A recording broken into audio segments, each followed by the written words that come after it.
Hi, everybody. I forgot to put on the microphone. Beginner's mistake. It's the best spam on the net. It's the Gin and Tonic show. We're going to be talking about what is original in Islam. It's the 28th of September, and this is the Gin and Tonic show. So we're going to be talking about Islam. Islam not in the 7th, not in the 10th, not in the 15th, but the 21st century. And this is why I think what is original in Islam is a good topic to see what do we actually have in Islam today that is unusual for all the others. Is it unique? Is it not? But before we go anywhere, it's the news. Oh, and just the news is that Rob is going to come a little bit later because he still has to work. So this is reality, the real world catching up with us today, unfortunately. So the way that it works is I look up the news and I went to CNN, and for some odd reason, a lot of them, like earthquake hits Indonesia. So where was their God? They pray 5 times a day, and for some odd reason, they are hit by earthquakes just like every other country. And it's not that when an earthquake hits, only non-Muslims are hit. No, everybody is hit indiscriminately. What does that tell you? Does it tell you that there's a God? Does it tell you that God exists? Oh boy. Okay, then we have some hurricane storms heading for Europe, and aircraft crashes, sandwich store label, social media star model shot dead, journalists calling for president, breast cancer deaths will rise, and a US F-35 fighter jet's first ever Dutch police foil a terrorist plot. Why is it that today is just another day. It's a random day. Why is it that like a third of all the news items somehow concern Islam? Why is that? Why is it that an ideology that nobody in their right mind actually wants? Nobody wants to live under Sharia. It's only those people who have to that say, yeah, it's the best thing, whatever. But it's very rare that somebody who does not live under Sharia actually wants to live under Sharia. Even the ones who think that there's a benefit in praying to a God and it's the Islamic God, they don't really want to live under Sharia. So if you look at the Pew results, which are always a bit skewed anyway, there's not so many. And yet, if I look at the news, earthquake hits Indonesia. Are they prepared for it? Not really. I feel so sorry for those people. I feel sorry for the people who just happen to be born in Indonesia. They're not, well, it's very rare for somebody to be a Christian, to be a voodoo adherent, or to be a Mormon when you are born in Indonesia.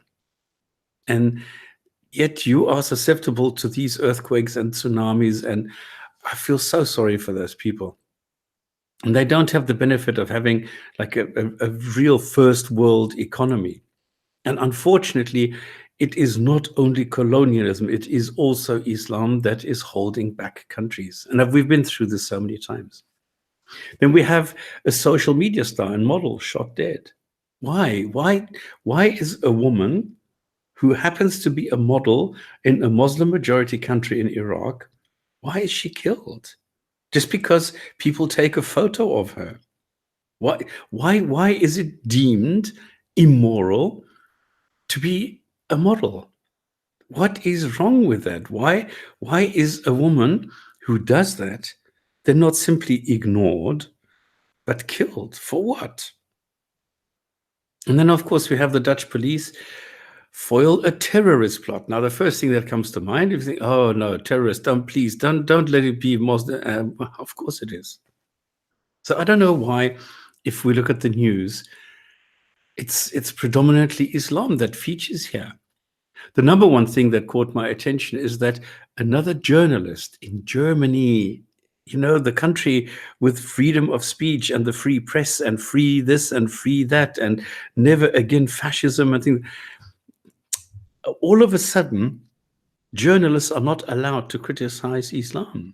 All of a sudden, journalists are not allowed to go and say anything about Erdogan.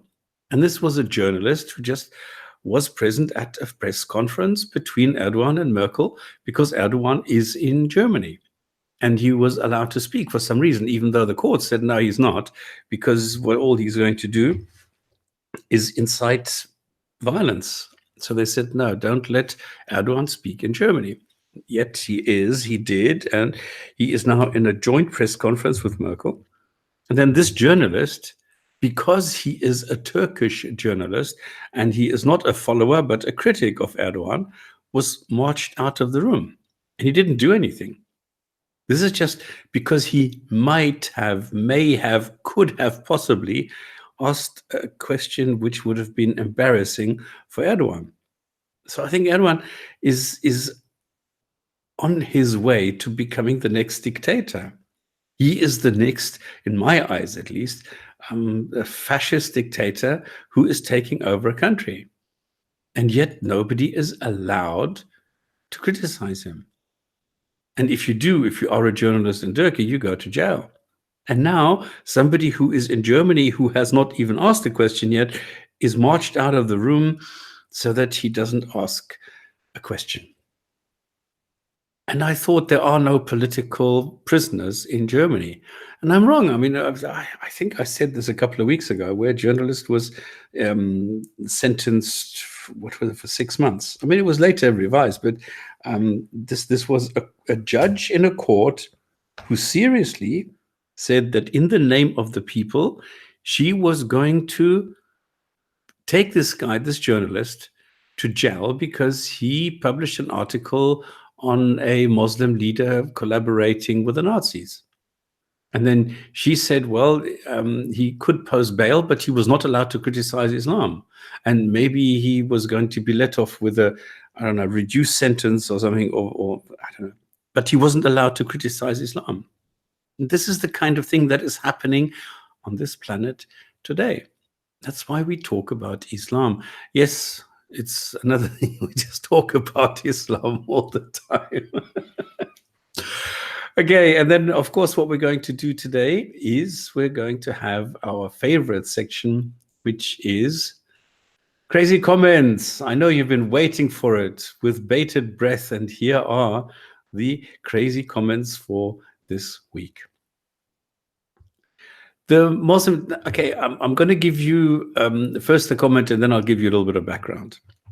The Muslim in chat were triggered, but they seem to forget that this whole scenario is about the exploitation and rape of young children carried out by their Muslim brothers. They condemn a man for exposing the child rapists, but cannot condemn the rapists themselves. Now, this was on a video that Kalam posted on Tommy Robinson coming out of court. Now, there is a huge, I don't understand why it is that, well, I'll call him Tommy Robinson. I think it's stupid. This is his taken name. This is what he wants to be called, and I think it should be respected. So I respect his wish that he wants to be called Tommy Robinson, so I'll call him Tommy Robinson. So Tommy Robinson attracts a crowd because I think he polarizes. I think on the one hand, he is somebody who says, all right, let's be rational, let's have free speech. But on the other hand, he also says, okay, I am British and I want to keep Britain British, which I think is stupid. You can't do that. I think we're living on a planet where globalization is a fact. You can't take it back. We have transport, we have communication, we have everything that allows us to span the globe in a couple of seconds.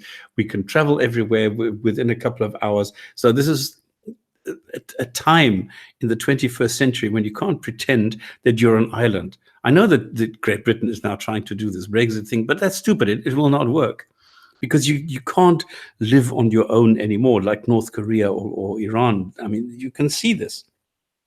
So what Great Britain is doing, I mean, somebody like Theresa May, I mean, that's ludicrous. That's totally deluded, thinking that you can get out of paying into the EU, but you get all the benefits out. That doesn't work, okay? And this is what becomes painfully aware to her now. But what we're doing is we're looking at the point where Tommy Robinson criticizes a lot of politicians and he criticizes a lot of what is going on. But the problem is that as soon as it gets to Islam, it's polarized, because then a lot of people realize that there's a problem in Islam. There's a lot of people who realize that Islam does not fit into Europe in the 21st century. The other thing is that then this further is split into people who then project this onto Muslims and those people who keep this within the ideology. And this is where we need to work. This is where we need to educate people, that we need to learn to differentiate between Muslim and Islam, between the ideology and the person. And we need to criticize the bad ideas in the ideology, but we can't go and say every single Muslim is now a proponent. Yes, they are deluded. Yes, they believe weird stuff, but we know here on the Jinn&Tonic show, we know better. We know that Muslims there is no such thing as the Muslim. We know this. So we should be able to educate other people and say, okay, listen, guys, we need to appreciate that there's no such thing as a Muslim. And even though Muslims are deluded, most of them are lovely people. Okay, and this is something that we need to propagate. And I think this is very, very important that we here in this group of we are more Islam literate than other people. I mean, I'm just somebody who's read the Quran, okay, and some other books, and that's it. I'm not a scholar. I'm not an expert. I'm not anything on Quran. I just know the Quran better than 99% of all Muslims because they don't read the Quran. So they follow. I am allowed to think for myself.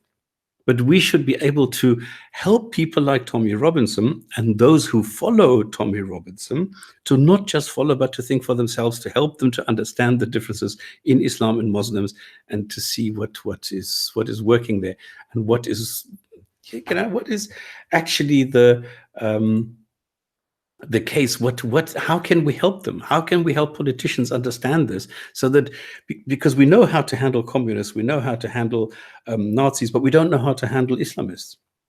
And this is where the problem lies, and this is what politicians have to realize, that there is a problem in Islam, and it's not the religion, it's the political side where there's a problem. And this is somebody here who realizes that the Muslims blindly, and this is a huge problem, blindly follow their own, the in-group. They will condemn a man for exposing the child rapist, but cannot condemn the rapist themselves. So it's very difficult, and this is what I saw in the debate with Kenny as well. He is incapable of saying there is no embryology in the Quran, even though there is no embryology in the Quran. But it's impossible for somebody like him to say this. So they are inherently dishonest, and Islam teaches them to be that. Okay. Next thing is that we have from Speaker's Corner is that a Muslim wrote, Jamie is so stupid, even a child would know that he hasn't studied anything about Islam. He is making a clear fool of himself. And this is another problem, because if you take an idea from out of the Quran, and just inheritance is just an idea, it's a bad idea, it doesn't work. But if you take this in isolation and you say, okay, let's take a look at the fractions in the Quran. It's in the Quran, they are fractions, so why shouldn't we look at them? We don't need a huge context here. We shouldn't need any kind of explanation here, because this was a perfect God who wrote a perfect book, who should be perfect in fractions, but he isn't. So if Jamie says a third and 2/3 and an eighth plus a sixth plus a half is not equal to 1, it's not stupid. This is quoting the Quran. Now, if the Quran is wrong, it's not our mistake. We didn't write it. All we're doing is we're reading it, we're looking at it. So you don't need to study anything about Islam to realize that there is a huge mistake in the Quran. And this is what a lot of people don't understand, because they always want to discuss these things, and they want to then say, well, it's not actually a mistake, because if you do this and you do this and then you change these things, then it's no longer a mistake. Yeah, but then, excuse me, it's no longer the perfect book written by the perfect God. All right, that's the way that I see it. Okay. Then we have the same guy. For your information, you people who imagine to have learned something of Islam, the Quran gives general guidance on many issues which are further expounded by hadith and analyzed by scholars to put into perspective, blah, blah, blah, blah, blah. Okay? So what he is saying is that you can't just take the Quran the way that it is written. So it's not perfect. So you need human interpretation, human intervention. human manipulation, and you need to correct it. So humans need to correct the mistakes in the Quran, otherwise it doesn't make sense. And this is what this guy is saying. But if you say to the guy, well, is there something wrong with the fractions in the Quran? He will say, no, no, no, of course not. There's nothing wrong with the fractions in the Quran. How could you even suggest such a thing? Because they can't see it that way. But that's the real way to say it. So you can't do anything else. And it doesn't matter that there are ways to explain it. You cannot explain it, and you cannot explain it away, no matter how long you talk about this. So it doesn't work that way. Now, Tawheed, I don't know if people know, in Speaker's Corner, there's a guy who is actually, I consider him to be a bit of a thug. I've seen him like really spread lies and deceive a guy when he was giving his dawah. And I made a video about this and I exposed this, and I showed that he's a total fool and an idiot, uneducated and really primitive simpleton. And he thinks that he can really swing his speech there and impress people, but he can't. And now there are Muslims who will say that he is sincere in his speech and actions. I don't understand when I have shown 100% clearly that he is not. And he says the only problem is that he is young, naive, and doesn't know how to control his emotions, like the other Dawah team, well, members, I suppose, at Speaker's Corner, like Hamza. Which Hamza? Hashim, Ali Dawah, and the people who think they are at war with Islam, the religion of one God, exploit this. This is so funny. This is a crazy comment, okay? So Tawheed is somebody who doesn't control his emotions, and therefore he makes all the mistakes, and therefore he talks all this nonsense, and therefore he lies and does all sorts of things just because he can't, because he's young and can't control his emotions. But then Ali Dawah can. Hear this. This is so funny. Okay, let me just quickly go to the comments, because I see one comment now and I haven't been reading the comments. Having a YouTube channel makes you wrong. Well, there you go. No, human don't drive, not understand the Quran. I can't speak, but I imagine Vito is doing it because there's a lot of tension around Islam. The UK is trying to address the best it can. Exactly, this is correct. If you're invited to the show, you talk enough bollocks with the mic. Okay. Tawheed is a kufar waiting for ISIS. Yeah, this is true. And Omar Al or I or something, this radio show is pure anti-Islam. No, it's funny. I just said this is exactly what it's not. Okay. We had an entire show only showing the positive sides of Islam. Now, let me get this again. I am criticizing the bad ideas in Islam. I criticize false claims. I criticize lies. If somebody doesn't lie, I don't criticize. If the Quran doesn't make a false claim, I don't criticize. If Islam doesn't have any bad ideas, I don't criticize. Okay? And it's one-sided, absolutely one-sided. That's why we constantly invite Muslims on here. We have Muslim imams, and I'm not talking about Kenny, but real Muslim Islams. So there's a lot of Muslims who come on the show, and we try and get into a community. I've asked for people. I've even asked Mishka University if they will send somebody to teach us about Islam, but they are incapable. I've been trying now for the last, I don't know, 3 months, but it's impossible to have a normal conversation with them, because they're so suspicious. They're so, but what do you want? Whom do you represent? What is your organization? And I told them, listen, guys, we're just a group of people. Just come on and just take a microphone and tell us about Islam, and that's it. So Omar says, I mean, having a person who hates Islam with no one to refute him shows how weak this guy is. Okay, well, this is the mistake a lot of people make. Okay, then we have somebody here who is a Muslim, and then he shows how desperate and stupid he is, and then it's my fault for selecting only the low-hanging fruit or something. I mean, what is the problem? Why is it that people come here in the chat? I don't even know if you pretend to be a Muslim, because we have a lot of trolls here who just pretend and who want to just push some buttons and trigger people. So we do have Muslims who come here from time to time, and then in the chat they're all like da da da da da. But then I say, well, come on and let's talk about this. Let's chat about this. Let's hear your views. and let's discuss this, okay? Then suddenly nothing happens. Then they run away as fast as they can. Okay. So this is about Muhammad Tawheed. I think he's a total twat, a total idiot, and I don't know how anybody cannot see that he is anything but sincere. But then, who cares? Okay, here we have 3 comments on Tan. Tan is also somebody who seems to polarize people. Now, there's a lot of people who don't understand what Tan is actually doing, okay? They don't understand that all he is doing is just using satire and he's just provoking. That's all he is doing. He's just holding a mirror out in front of people and saying, listen, this is what you're doing. This is how silly you look. That's all he's doing. And people are falling for it, hook, line, and sinker. And then they say things like, Tan needs a good beating. And Tommy's boys, bang them all out. Now, there's a lot of people, and not only Muslims, but there are a lot of Muslims who think that just violence is the answer, and that any kind of criticism of Islam can have only one reaction, and that is one of violence. There's a lot of them, unfortunately. Now, I am a pacifist, okay? I can defend myself. I have taken some courses, so I know how to do that, but I hate applying it because I think communication is a much better way. All right. But I have heard people who think that violence is the only way to go. Unfortunately, there's nothing that I can do. So there's my tolerance also has a limit. Okay, then we're going to arrest Tan and feed him to the lions. Yeah, okay. It's crazy. Or when Tan Boy steps outside the park, arrest him. Arrest him for what?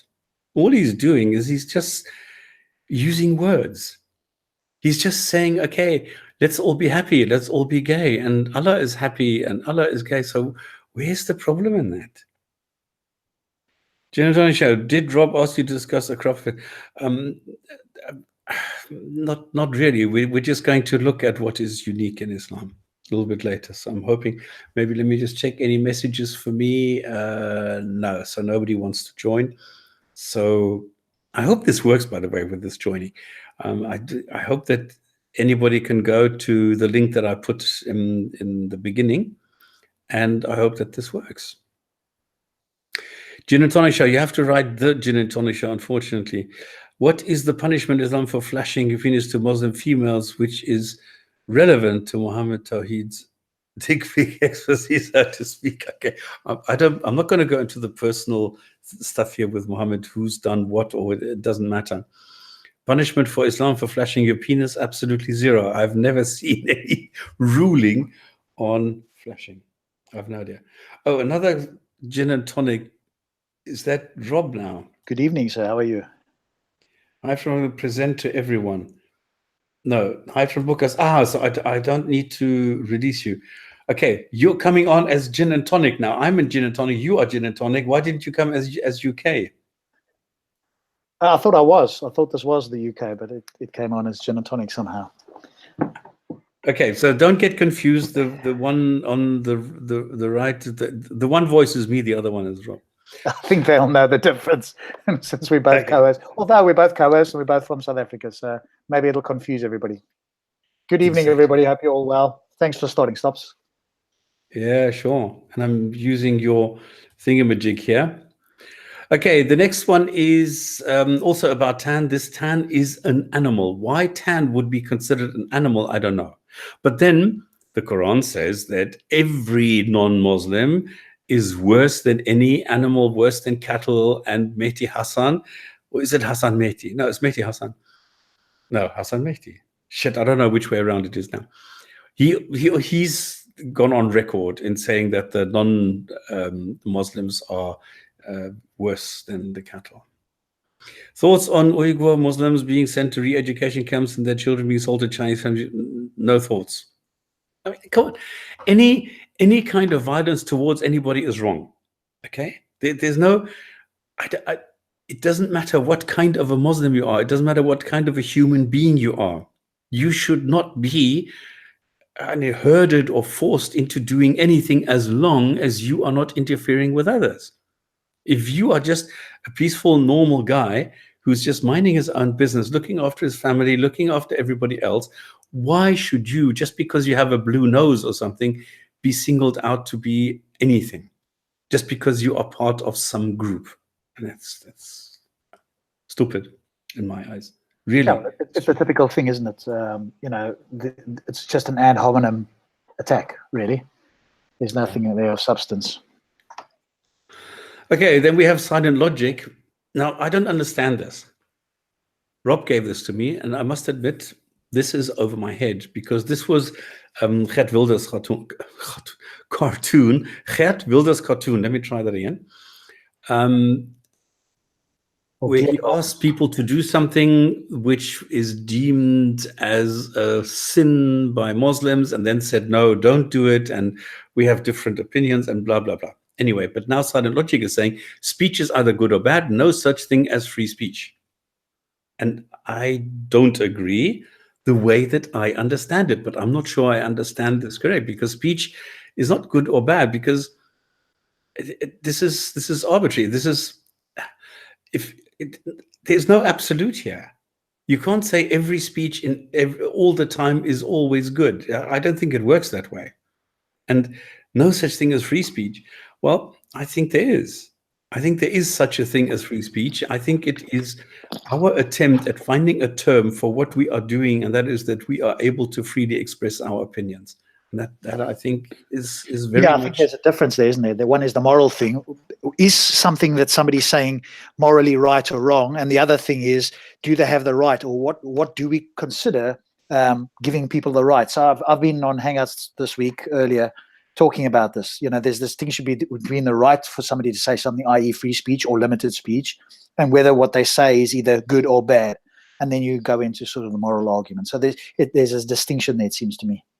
Yeah, this is why I think you cannot mix the two. There's two different things. So anyway, this Omar has some objections he gladly shares with. Okay, I haven't been listening. I haven't been reading everything. That are you guys from South Africa? Yes, we are. Stops noses. No, it's not Dutch. It's Afrikaans. Okay. No, well, 6 million people are not converting to Islam every year. That's nonsense. And it's Dutch is it's more Flemish than Dutch. 6 million people convert to Islam every year. Where do you get that from? Yeah, I mean, you're just sucking that out of your thumb or some other orifice. Thunderous, just send me a thingamajig, a message on Facebook. Yeah, or myself, by the way. Yeah, either one. Or you can. Okay, now Rob is here. Then send it to Rob, and then we'll just give you the link. Yeah. Okay. We have here Xmos is banned from Houston, Hilton, Starbucks. Okay, I think we've done this. This is what we had 2 weeks ago, where we had an entire show about this. Because this was okay. The way that it works is there was a meeting from Starbucks, and people with a T-shirt, I'm an ex-Muslim, were rejected. They were not allowed to go inside because they were worried that there might be some sort of a provocation, or I don't know what they were actually worried about. So they were ejected and then given some stupid arguments and blah, blah. Now, the question here is, what is the chance this will receive anything like the coverage of when Starbucks ejected 2 black men? And this is the problem, that Starbucks takes a group, singles them out and says, well, you are not allowed to come in here. Now, if they are black, then this is a huge racist thing. And then it doesn't work. I need to open Thunderous because I think I've done it. It's fine. I'm sorted. Oh, you've done it. Okay. Yeah. How come when you are hosting, I can't do that? Because you need to log in as Jinn&Tonic. If we're both Jinn&Tonic, then we've got full admin rights. Oh, is that how it works? Oh, he left again. Yeah. Okay, so the point is that some idiot says the black men were not antagonizing anyone. Okay, were these people antagonizing anyone by wearing a T-shirt? I'm an ex-Muslim. No, it's just a T-shirt. They're not doing anything. They're not hitting. They're not punching. They're not squeezing. They're not doing anything. There's no physical violence involved here at all. They're just wearing a T-shirt, for crying out loud. So when someone wears a shirt like this, they are attempting to send a message. It's a shirt, and wearing a shirt like that is offensive. What an idiot. as if trying to imply that there is something wrong with Islam. Yes, there is something wrong with Islam, a lot. They can choose not to believe. No, no. I cannot choose to believe that the sky is purple or red or something and then communicate with others. I mean, I can sure hold this belief, but it doesn't really make any sense. Anyway, but nothing constructive comes from attempting to instigate problems. This is not instigating a problem. This is just saying, I am an ex-Muslim, and that is it. If you are then somehow interpreting this and projecting your own fears and your phobias into this T-shirt, into the message, into the words that you find on a T-shirt, then that is your personal problem. You choose, okay, to be an idiot. And because you choose to be an idiot, then you are making this a problem for everybody else. That's stupid. Because you are a prime example of hate-mongering Islamophobe. Oh my God, this guy's really... You obviously have no problem with this. No, there's no hate here, there's no mongering, and there's no Islamophobe anything with this. Oh my God. On the contrary, you relish in it. What? And bask in it because you are a proponent of hate. Now, this guy who's Kenny Bomer has more hate than anybody here in this entire group who is watching the Jinn&Tonic show. He is so full of it. It's absolutely amazing. I just published the video where I actually found it interesting when you listen to him, how you get a little bit of a peek of his psyche when he makes these comments, how incredibly insecure he is and how much hate he has for anyone who challenges his ideas. Okay, so if we carry on, Rob, you're making a noise and then the screen goes away. I need to, how can I make this? Sorry, I'll... no. I put the focus on me. I forgot to put the focus on the... It's done now. You're sorted. On the contrary, you relish in it basically because you're a promoter of hate. You spend valuable time, week in, week out, attacking a religion you hate. Okay, Islam is an ideology and not just a religion. And I hate the bad ideas in Islam. I hate the misogyny. I hate the slavery. And I think I'm entitled to hate misogynistic comments, his misogynistic commands, and slavery as such. Attacking a creator that you do not believe in. How can you attack a creator that doesn't exist? You can't. No, again, this is, and we're going to welcome Thunderous in. I mean, this is just poor language, poor comprehension, or just poor reasoning. What we are critiquing is the ideas. And if these ideas weren't put forward as good ideas by those religionists, we wouldn't be critiquing it. And who decides what an attack is? Is it the thin-skinned person who says, anybody that speaks with a blunt, do you have to couch your words with, good day, sir, may I say this, sir, in case you might just choose to take offense? No, it doesn't work this way. If you're an adult, you come to the adult's table. If you want to play in the kindergarten, then please, by all means, off you go. But here's the adult's table. So with that said, obviously we welcome another our colleague here, Thunderous in. How are you? Hi, fine, thank you. How are you all? Very good, thank you. Okay, let me just finish it, and that equates to pure insanity. That's bullshit. But I would like to thank you for influencing me as I write my book, Consider Islam. He's such an idiot, really. He thinks that writing a book is such a big deal. Now, I'm sure if I read this book, I'm going to be able to take apart every single sentence and simply ridicule it. I will laugh about this, but I don't know if I should actually buy this and then every week, instead of having a hadith of the day, have one page that we can laugh at. Okay, Consider Islam, okay, in which I address these very topics. I can't wait for it.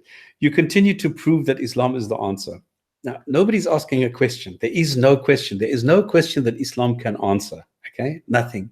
It's bullshit. But he keeps on asking, he keeps on mentioning, you continue to prove is bullshit, it's a stupid word, that Islam is the answer. Answer to what? What is the question? I don't hate you. Yes, you do. That's a lie. You lie continuously, and I don't hate you is a lie. Despite the hatred that you produce. I don't produce hatred. I ridicule this. I don't hate you because of Islam. Yes, you do. Thanks again for proving that Islam is the answer. This must be like a copy and paste. There must be a little thing that's like a copy and paste. I tell you what stops normally. I've got more patience than you, but on this case, you have you have more patience than me. I would have stopped this long ago, but I can see that there are some reasons there. So I leave it with you to deal with this fella. Okay, no, okay. We now have, this is from Facebook, and somebody was trying to talk to me about Christianity here, and I said, well, I mean, the Trinity is ridiculous, absolutely, and all of Christianity and Judaism are equally ridiculous. In Islam, you need to believe that you can revive a corpse by slapping it with a piece of steak, simply because it's in the Quran. Does that make sense? Hardly. And somebody says there is nothing like that in Quran. Reason why you didn't mention any reference. Yeah. And then he says, mind your language. If you again used a word like that, you will be blocked out. Oh, really? What word have I used? What word? So you don't understand. Is understand a word that I'm not allowed to use, or Trinity? What is the word that I'm not allowed to say? What is this? So I'm saying, so you have no clue what the Quran says. Are you for real? Of course it's in the Quran. It's 273. Oh, so you can talk absolute nonsense as long as you don't use some word on some shitty list. What word did I use that you think is so bad? The word understand? You don't like free speech, do you? Stop talking nonsense and behave like a normal person, and you'll be treated like one. Your behavior and primitive argumentation is hardly convincing, and now you may block me for telling the truth. And they didn't. Oh dear. This is one of the groups, isn't it? Yeah. Facebook groups, yeah. I thought this was quite funny. Okay, that's my lot for today. That's it. Stop. Cool. So Thunderous, you present to everyone. No, I want to stop presenting. Stop presenting. How can I stop presenting? Like that. Okay. Yeah. So what's your thoughts? Did you drop a C-bomb? What is a C-bomb? I don't know. People always with their funny words. Like now I'm not allowed to have an F word, and dropping the C bomb on an N, on an F, on an E, B, C, whatever. And the N word, the notorious N word and all this sort of stuff. The nigger. Back in a sec. What is the C, the cunt bomb or whatever? I don't know what the hell. I don't know what a C bomb is. Okay. We've done the news, we've done the crazy comments, we've done everything that we were supposed to do. And so we are now progressing to the next part, which is the actual topic, which is what is original in Islam, or is everything copied? If there are any questions, if there are any opinions, I don't want this to be like a lecture or something. Can we have this interactive? Is Kalam still here? Because he has a lot of background knowledge on this. Okay, so I would actually like to have him on the panel so that he can contribute something. N-bomb is now not all, by the way. Oh, hashtag not all is the N-bomb. And the C-bomb? I still don't know what the C-bomb is. Okay, what we have is, in Islam, we have different texts, okay? So we have a Quran, we have a secondary sort of whole ring around the Quran, which is the Sunnah, which is something about the, it's sayings of Muhammad plus his biography. So everything that concerns Muhammad in his life, because Muhammad, there's nothing in the Quran about Muhammad. The word Muhammad is mentioned 4 times, but there's nothing about Muhammad in there, except that you're supposed to obey the messenger. Whether this messenger is Muhammad, we don't know. The Quran does not say this. So what we have is a situation that you have the Quran as the primary piece of information, as the primary part of the literature. Then you have the secondary, which is the Sunnah. Then you have the tertiary, because you need the tafsirs, you need all the different interpretations of the text. And then you have the scholars, then you have the interpretations and rulings of the scholars. So you have different layers. It's like an onion, which is always, around the next layer. So the the way, in my eyes, to go and address this is to look what is in the Quran, then in the other. So what we see in the Quran, we see a lot of stories which are found in other places in older texts. And we can go another like 5,000 years back from the Quran, and we can see a story that is found in the Quran. Like, for example, the story of a flood with a boat, with a guy who is gathering animals in a boat to save them, and the family gets, obliterated, or only this one family or some family members are being saved, and all the others die, everybody around them. In the Bible, this is then made that the whole of humanity, every single tree, every single animal, every single baby, everything dies. This is what we see reflected first in the Jewish Bible, then the Christian Bible, and then the Quran. And the what? Hi.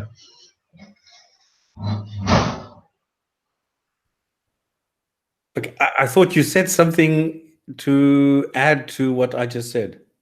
Sorry, no, I was sorry, forgive me. I was faffing about with my microphone for a moment, and I didn't know if I was live or not. Forgive me. Stop faffing. I'll stop. Sorry. Yeah, just talking about something original. I mean, Yeah.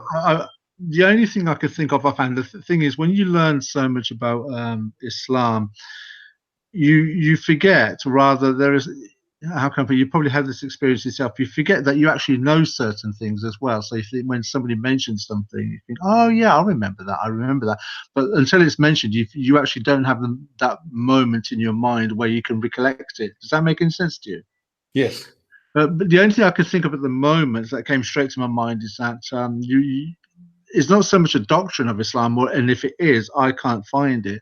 It's where they say you don't convert to Islam, but you revert to Islam. Yeah. That is to say that you're actually born Muslim. That is your, if you like, your default when a human being's born.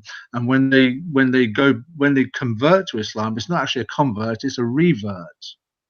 Yeah. So that would be the only thing that I can consider that is new that no other religion has proposed. Oh, okay, I understand what you're saying. Yeah, but for me, this is just modern propaganda. Oh, This is not part of the- absolutely. This is what I'm saying. I couldn't recall because I know Zakir Naik, he's the first person I heard mention that. And I don't know, or I can't recall if it was actually based on the surah or any hadith. Hence why I'm mentioning that. That's the first thing that came to mind. But it is a good point. It is a good point because there's a lot of, I can only think of propaganda, but there's a lot riding on this, that people are saying everybody is first born a Muslim because there are some certain characteristics of a Muslim, and then they sort of boil, or they I don't know, they distill this down to two things, which is you're a good and peaceful person. Okay. But then how would you know that? If you are a baby, you don't have this concept. I don't know if that's sort of like some kind of bastardization or amalgamation of where you get the hadith that talks about the angel that visits the womb and he says this is going to be a religion. You're going, and whether the boy, if the sex is going to be male or female, whether he's going to live a good life or a wretched life, and so on and so forth. I don't know if they're trying to twist that kind of understanding of the. Is it the hadith that mentioned that? About the angel visiting the womb and making all these pronouncements. And I don't know if it's anything related to that as to how they come about with the, it's a reversion. But just something you said there about, because the person's born, say, good, so it's one of the characteristics of Islam. That sounds like a plagiarism of what the Apostle Paul said in the book of Romans, where it talks about where a person, I think it's Romans 4 or 5, I can get the scripture later on if you want the reference, where the Apostle Paul basically says where people carry out law, though they're not under law, they carry out the law that's in their hearts because their conscience bears witness to them. So that means to say if you weren't born under the Mosaic law or the law of Christ, you would still, as a human being, carry out the law of God, even though you're not a godly person. Does that make sense? But that's in No. fact I mean, it makes what Paul is saying. If you follow the biblical narrative, so it sounds like what the Zakir Naik is saying, or this Muslim or Islamic understanding of born with a disposition towards Allah. It seems like a word salad based on the same thing. Yeah.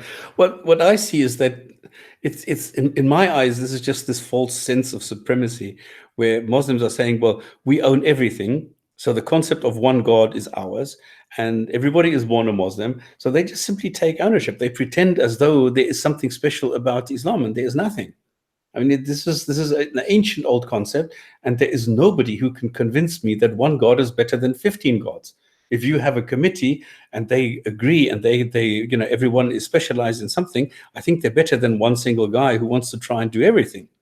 So I don't understand where any of this comes from, why they think that this should be convincing or that this should be better or this should be anything compared to anything else.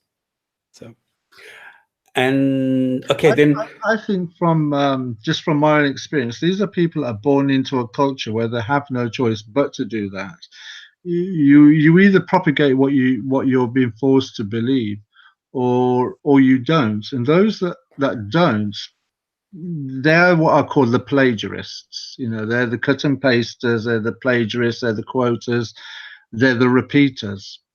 But then you have another brand within that bracket that are what I call the innovators, where they follow other religions, so to speak, not so much to learn about them, but to find similarities within them that they can plagiarize and amalgamate as their own, and to make their own religion sound convincing and appealing, if that makes any sense. Well, it makes sense what you're saying. The contents doesn't make sense, because for me, this is nonsensical to even consider this. For me, this is very, very clear that gods are just a product of the human mind, and then whatever evolution these gods have gone through are dependent on the circumstances of those people in that era, of that region, and they are very much just a reflection of what is going on at the time. So that's it. Well, I think it's no secret that I come from the position of intelligent design, so I won't agree with you on that. But I mean, when I use the term intelligent design, I use it in the sense of a minimal commitment towards an intelligent designer. Okay, it was a secret for me. I wasn't aware of that.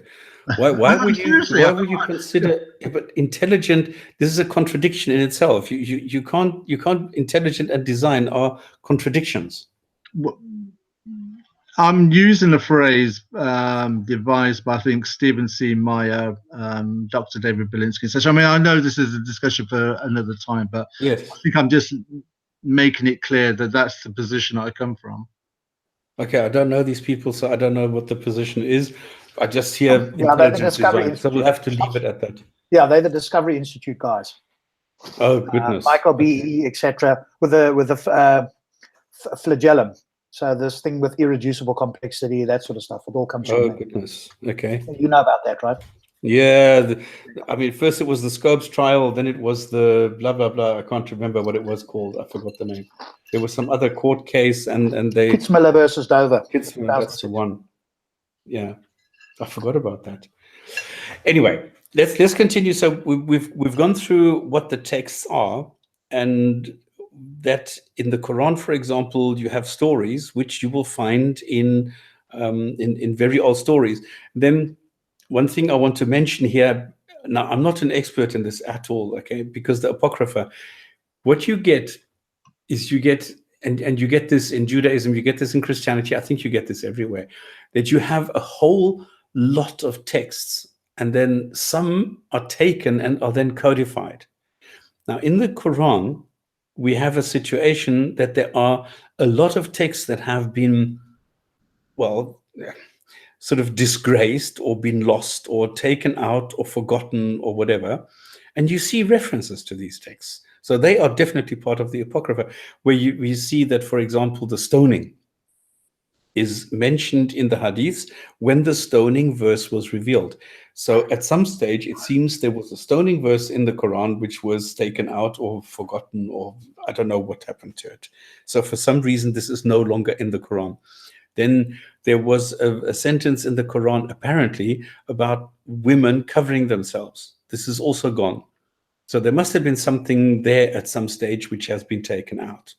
And then on the other hand, you have texts which were taken in, which do not belong to that era, to that region, to that whatever, but it's a nice story. And these, and these things you will find in different cultures. So it doesn't matter whether it's the sleepers, for example. This is a story that has been around for as long as human beings have been around, where people go into a cave and then they come out, and it's 300 years later, and they find that the animals are alive, everything is alive, but everything has been changed. And this is just to show the power of this God and what this God could do. So this is just magic tricks. And we see lots of stories like this in the Quran. Then we see stories in the Quran, for example, in chapter 12. This is a one-to-one-on-one, I mean, almost sentence by sentence copy of what you get in the Bible. The entire Joseph story, how the family rejects him. He goes to Egypt, rises to power. Then the brothers have to come and beg for food, and then he's the Samaritan, he's the good guy, okay? So he gives them the food, and then he says, well, I'm the guy, and blah, blah, blah. So, just to show the good. So there's a lot of stories that you find in different books which are identical to the stories that you find in the Quran. Now, on the other hand, you find stories which are completely wrong, which are like really like if you find a story in the New Testament, for example, where it says that Jesus is the son of Maria and the adopted son or whatever of Joseph. So that God comes around, sends an angel. The angel, in every respect, I don't know what, somehow, I don't know if he has sex with her or whatever, but he brings her the good news that she is pregnant, okay? Now, in the Quran, the whole thing is changed, okay? In the Quran, Maria is nothing to do with Joseph, nothing of the sorts. There she is, the sister of Moses and Aaron, the son of Imran. So this is 1,000 years earlier. So Maria then is visited by an angel, and the Quran says also in every respect a man, this Gabriel, and he blows into her. And this blow, the thing then gets her pregnant, and this is Jesus. So, this has nothing to do with reality, of course. These are just stories, because we know that you need the sperm cell and you need the ovum. So we have the ovum, but where does it come from? Where does the sperm come from? If an angel blows into her, so you need to suddenly invoke a miracle. So a lot of these stories don't make sense unless you go and pull the ace, the the trump card, which is the miracle. Then you have stories in the Quran which are totally ridiculous, because you have the Trinity suddenly appearing as Father, Son, and Mother, or Father, Mother, Son, which of course is wrong. Then you have stories where, for example, this Haman guy from the book of Esther, from Babylon, sorry, and the king is Xerxes, I think. And then suddenly he rocks up in Egypt as an advisor, as the builder of the Pharaoh who's building the Tower of Babylon, not in Babylon, but somewhere in Egypt. This is quite funny how these stories get corrupted. And yet you have stories like with which resemble Alibaba. Or you have another story where a guy goes into the cave, wakes up 100 years later, and the food next to him is still fresh.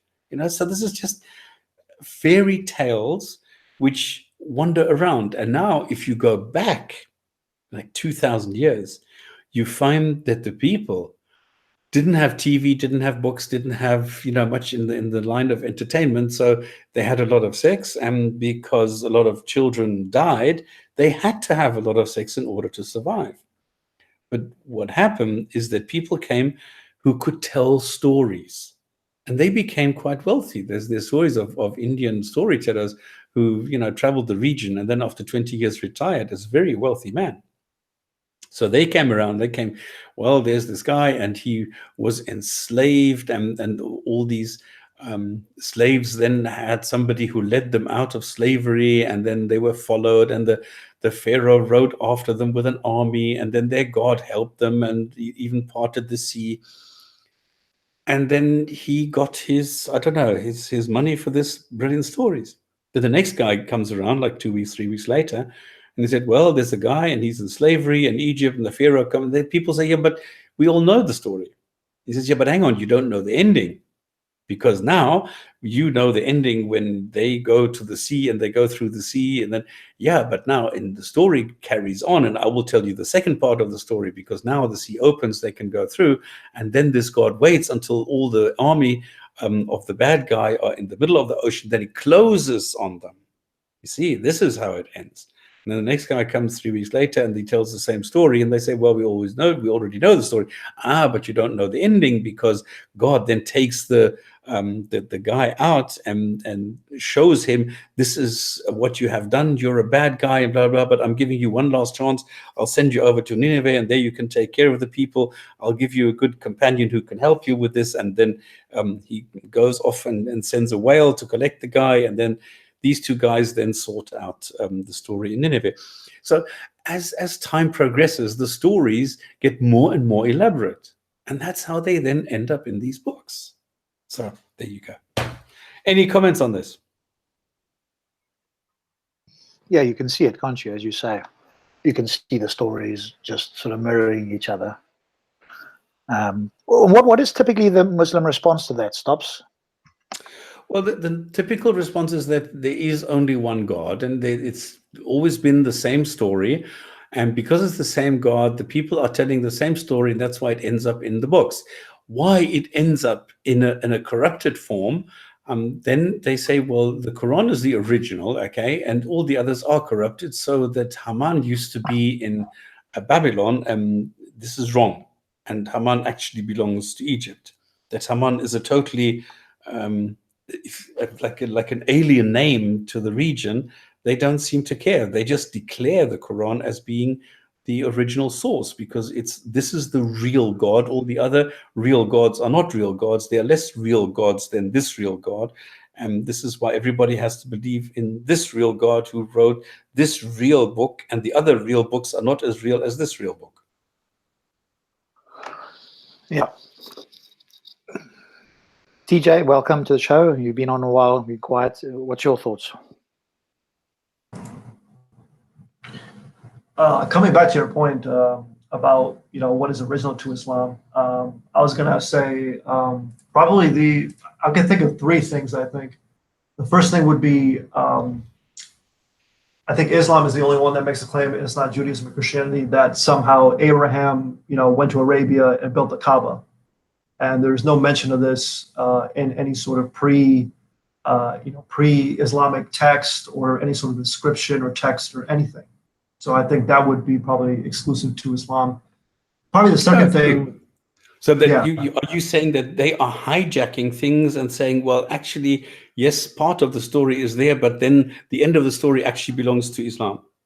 Yeah, exactly. And then on top of that, they justify this. And this is obviously, from a particular scholar. He says that that these facts are actually explained away by like sort of a conspiracy theory. So the first part of that theory is that the Jews censored their own scriptures and then destroyed the existing references, predicting the future of like the prophet, being born or coming or something like that. And then obviously the pagan Arabs they did the same by getting Abraham and Muhammad out of their sort of, traditions and things like that. So, okay, but is that original? That would require just on that alone. You talk about corruption of scripture.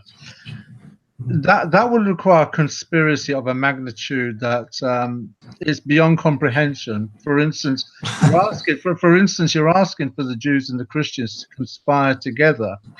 You're then having to know what to conspire about. Do you understand the point? If the Quran Yeah, is in yeah. heaven, if the Quran is in heaven and no one knows what it contains, how would they know what to corrupt in their books in preparation for Muhammad to come along? And you're asking the Jews and the Christians to come together to conspire together for this, and you haven't got one piece of evidence in history of that ever happening. Because if Exactly. the Bible, as an example, if the Bible was to be corrupted, it'd have to have had a date of when it was corrupted or when the corruption process started. You'd also have to have a location. You'd also have to ask for every scroll, manuscript, or parchment that exists to come together in one location, burn it, then redistribute the whole human family that ever had a copy of whatever parchment, scroll, and manuscript that they had with the new revised standard version, all in preparation for Muhammad, corrupting verses that they did not know they had to corrupt before Muhammad came along. Yeah, and then on top of that, I mean, I've also heard the argument that, like, because those manuscripts or because those traditions were destroyed, that's why the prophet had to come down, supposedly. But sorry. I still say, though, that this claim is unique to Islam, because obviously Judaism and Christianity do not mention Abraham being anywhere near Mecca or ever traveling to Arabia or anything. So I think that's an exclusive claim that Islam has. They have to. That's their default. They've got no choice but to create some kind of argument to try and get Mecca inside there. I think there's a scripture in Psalms that uses the word Bucca, which I think Muslims now are using the age-old fallacy of the phonic fallacy, because Bucca sounds like Mecca. So there you go. In the Psalms or the Zabur in their recension, the Bible does mention Mecca. But the interesting thing is this, that there is no trade routes or mentioned in history mentioning Mecca pre-Muhammad. There is no cartography mentioning Mecca pre-Muhammad.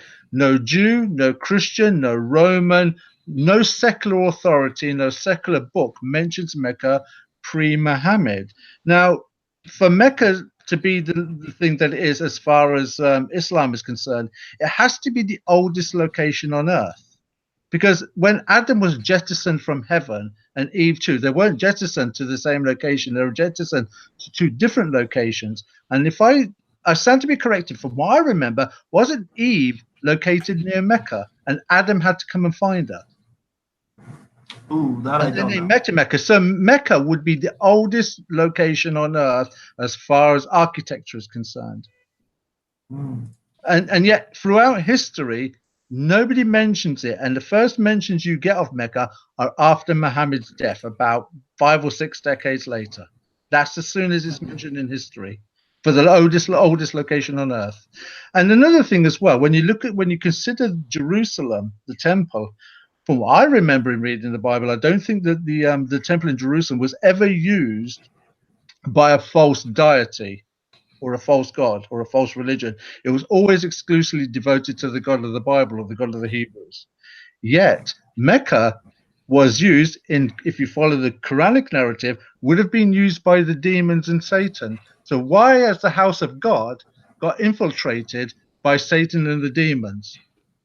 An interesting question for Muslims. Definitely. And then probably the second point I would say is probably the story of Abraham sacrificing Ishmael instead of Isaac.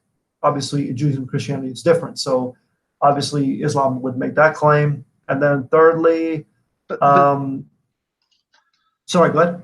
They would have to make that claim because they're going to claim to be from the Ishmaelite line. And so they have to try and that's just a desperate attempt at legitimizing Ishmael. But nonetheless, I mean, that is an exclusive claim to Islam. I mean, obviously, it goes without saying, because I don't think any of the religious group says that. But can I ask a fundamental question? If I have an Abraham, and Abraham is somebody who appears in the Jewish text, and then he's taken in the Christian text, and then Islam comes around and takes something and expands it. Does that make it then unique to Islam? It's like saying, I have a car and now I've got an idea that I will attach a rear view mirror. Have I invented the car? No, I've just added something to something existing. So I think the same as The this. claim is, the claim is, I would say the claim, like, the claim is unique to Islam. I would say, obviously, Okay, they okay, built okay. off Yeah, then yeah. then I agree. Yeah, and then probably thirdly, I would say in chapter 60 of the Quran, I believe it's verses 4 to 5, it mentions Abraham saying something about him breaking away and renouncing his tribe that were polytheists or something like that, and saying that there's basically, there's an eternal division and hatred between you and us. And I don't think that's ever mentioned in the Jewish and Christian scriptures, I would say. So probably those three claims. When I look back retrospectively over Islam and the Quran and all the bastardized accounts, excuse the expression, I hope no one's offended by that. When I look at all these bastardized accounts, I find that they're all deliberately molded in some way or another, in the same way that the Quran has convenient revelations for Muhammad's circumstances. He's remolding all the prophets of the past to remold what's happening in his life to make him more legitimate. Yeah, it's basically, I think the whole point was to unite under a single banner. So in order to do that, you would have to say, oh, well, going back to all the prophets, they all preach the same thing, but then their followers fucked it up, basically. So it's their fault. The prophets were fine. They preach a singular message, but the followers messed it up. But hey, I'm here to set things straight, basically, under a single banner, basically. That's how I look at it. Okay, but that's not a unique claim. Well, I guess the fact that it's the last and final revelation, I guess, would be a unique claim, correct? Well,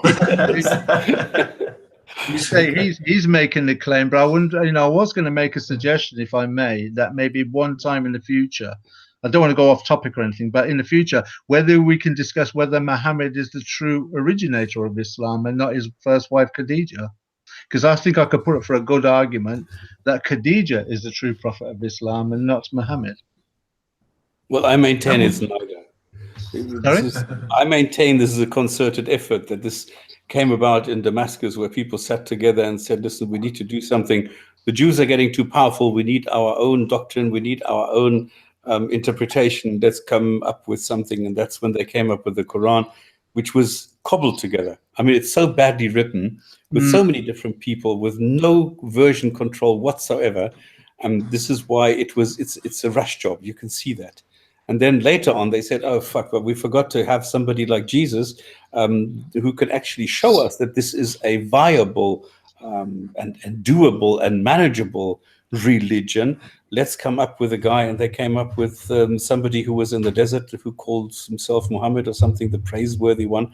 And this is how the whole thing progressed. It's like an evolution of Islam. So it's a whole sequence that went on over like 200 years. This is what I personally think. Yeah, I mean, it's just a plagiarism ultimately of Judaism and Christianity, combined with a few more exclusivist claims, basically. Yeah. Is there any? The interesting thing is, if you ask a Muslim, for example, can you give me 3 prophets outside of the Bible? They're lost. They can't. That's exactly what I was saying a couple of weeks ago, wasn't I? With the 124,000, why is it only about? Exactly. Yeah. That was also good. Yeah. Why is it only that you get the? Well, I'm repeating myself, but I think in the show notes for that discussion, I actually cut and paste from my iPad what I learned and my own points against that line of reasoning that the Muslims have as to why. Because I actually had to revise it since then, because. In one of the points, I said it was 2,883 if you get from Adam to Muhammad. But what I didn't realize was Adam was a prophet on his own. Muhammad was a prophet on his own. Abraham was a prophet on his own. So I'm going to have to recalculate. It'll probably be something like 3,015 prophets at any one given time. Yeah, I mean, on top of that too, if prophets were sent to every nation, according to the Quran, then I would assume that it would mention the prophets of India, prophets of China, prophets of Greece, et cetera, et cetera. And their books, they would have had to have had books as well. So when you talk about the corruption of the Bible, you'd have to effectively talk about the corruption of every so-called literature that's ever been written that claims to be a book of God. So every book that's claiming to be a book of God will have had to be corrupted. That would have to be the claim of Islam. Well, that story fails on the language alone, because I'm always asking the question, well, if every nation had their prophet, their messenger, was the messenger sent from Mecca speaking Arabic to the people in Iceland? I always ask this question, and no Muslim so far has been able to answer this, because you get into a catch-22 situation when you say, well, the messenger who came from Arabia couldn't speak the language of the people in Iceland, so he couldn't make the message clear to them. And if it's the messenger who spoke Icelandic who came from Iceland, there must have been a perfect translation somewhere which doesn't exist, which has never existed. This is why I still watch things like Peace TV or listen to Muslim scholars for dollars like Asim Halakim, because you'll find that when they are posed questions during their live-in call-in discussions, their common default is, look, brother, you don't need to ask these questions. You know, Allah knows best. Have you come across that? You know, the Allah knows best. You know, do not ask. I mean, because I think there's a surah in the Quran. Do not ask questions that will cause you trouble. Yeah, 5101. When Muslims do ask that question, so when people like yourself or myself that come from two avenues of Islam ask those questions, their default is, well, we don't know, Allah knows best, and that's the default that they have. Yeah, but you can just go, give me the first sentence in the Quran. What is the first sentence? Well, it can't be from Fatiha, because the chapter 1 is not from God. It's obviously not part of the Quran. It must have been added later. So the first chapter is chapter number 2, and the first sentence in chapter number 2 is ALM. What does ALM mean? This is the first message that God wants people to understand as guidance, the book of guidance. The first sentence that God gives them is ALM. What does it mean? Nobody knows, God knows best. So they are listening to a book they don't even understand. And they'll still say that the ALM is a miracle. It's a miracle that these letters are actually miracles in themselves. Okay, so this is something actually that is unique in the Quran. This is the only thing that I know of, like, immediately, that is totally unique, because I don't know any other book that says we have a sentence which consists only of 2 letters. Actually, it's not quite true. Now that I'm thinking about it, I don't know of any religious doctrine that mentions how to split up inheritance, or goes into such depth and detail who is allowed to marry whom under what circumstances. And so there are quite a lot of things that are unique to Quran. So there are a couple. You just need to think about, you know, from the like off the cuff, I would say nah, but then when you think about it, they actually are. Whether they make sense or not is a different story, but at least they're unique. Yeah.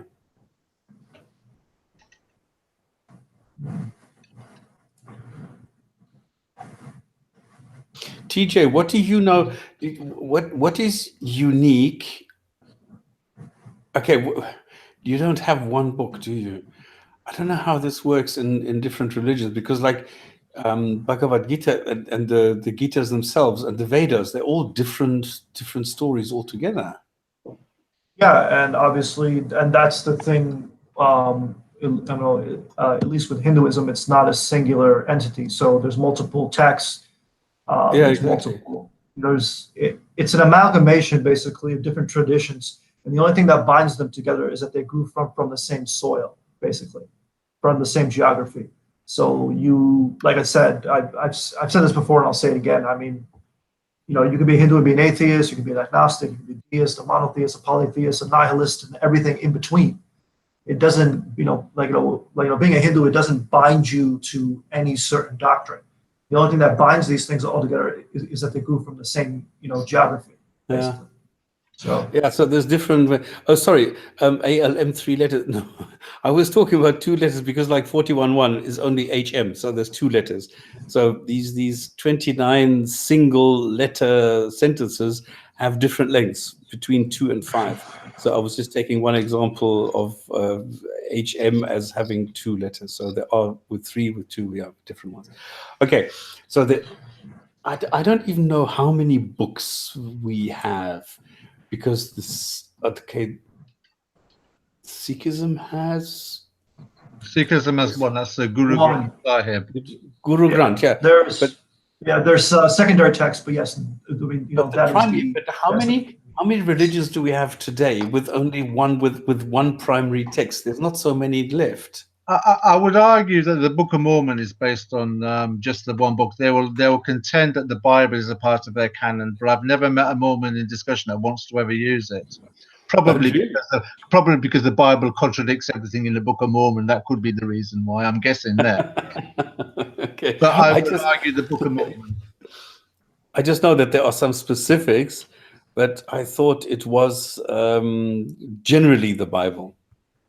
Just a little bit different. Well, if you ever have a Mormon come around again, and just see how willing they are to open the Bible in comparison to the Book of Mormon. There is a great reluctance on that for them. Okay. Stops. Mr. ILO 84 is asking about this vizier. I don't know. My pronunciation will be bad. Somehow this is supposed to be something unique to the Quran, I'm guessing. Regarding Haman, who was vizier to the pharaoh, according to Egyptologists, the vizier constructor of the pyramid is called vizier. Can you talk about if they're related or not? Oh, goodness. Oh, there's so much nonsense in there. No, number one, there is no Egyptologist who has ever found anything about any Haman anywhere. This is the charlatan. This is just a liar. This is Bouquet who fabricated this, who quoted a book that doesn't exist, where he mentions a monument that doesn't exist, which he finds in a museum that doesn't exist. This is so crazy. And it turns out that it's just a standard ritualistic recitation, which Mr. Brzezinski has found, which was then picked up. Okay, I'm not going to throw around names now. What happened is that somebody mentioned something which is a standard ritual, which is a grave, the doorpost of a grave, which mentions the falcon god Jinn&Tonic. And he wishes him well, and he puts himself under the auspices of this god, and that's it. And because it's Jinn&Tonic in the hieroglyphs, turns out as being HMN, and then the Chetep at the end, the HTP for the Chetep, is being abbreviated as an H. So that you have HMN minus H, and this is what Ranke wrote down in his book. Brzezinski went and investigated this, and this is what they found.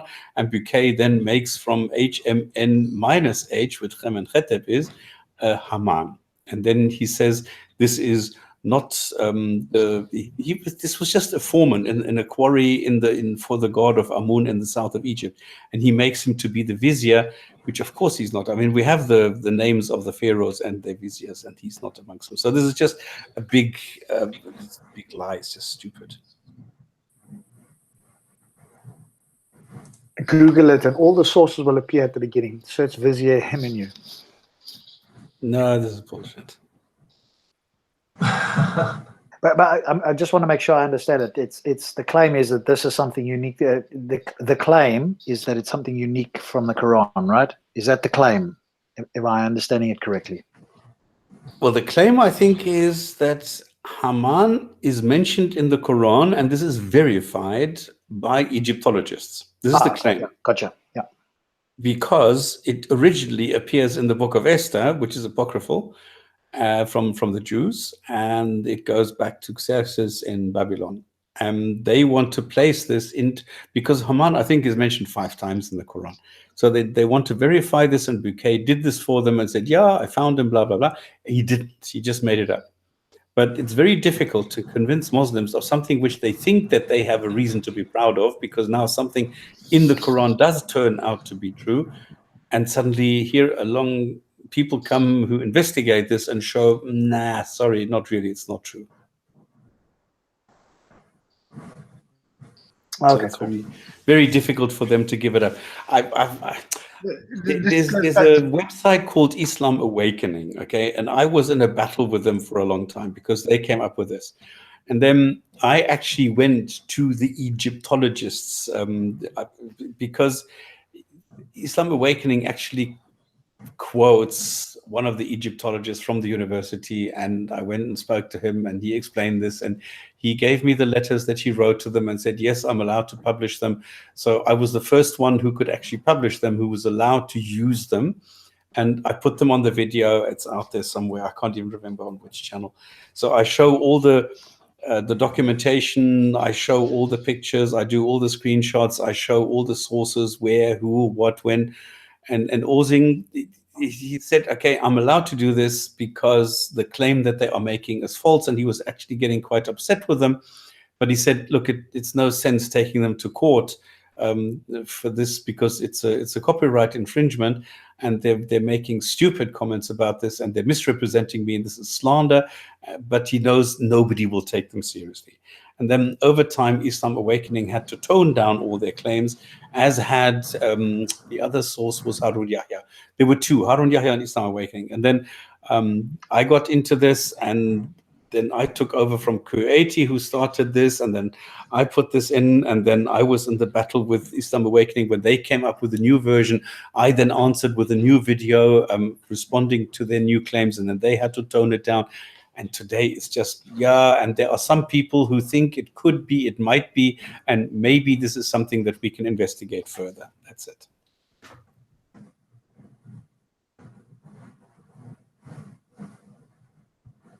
Show me the link. I can't post link. Chat is restricted. Link to what? Rob, he's talking about something else totally. Okay, what am I talking about? I see the this is the Muslim guy that's HMN-H, which is Yeah. the Chemen Kheteb that I have seen in Ranke. This HMN-H is from Ranke's book, okay?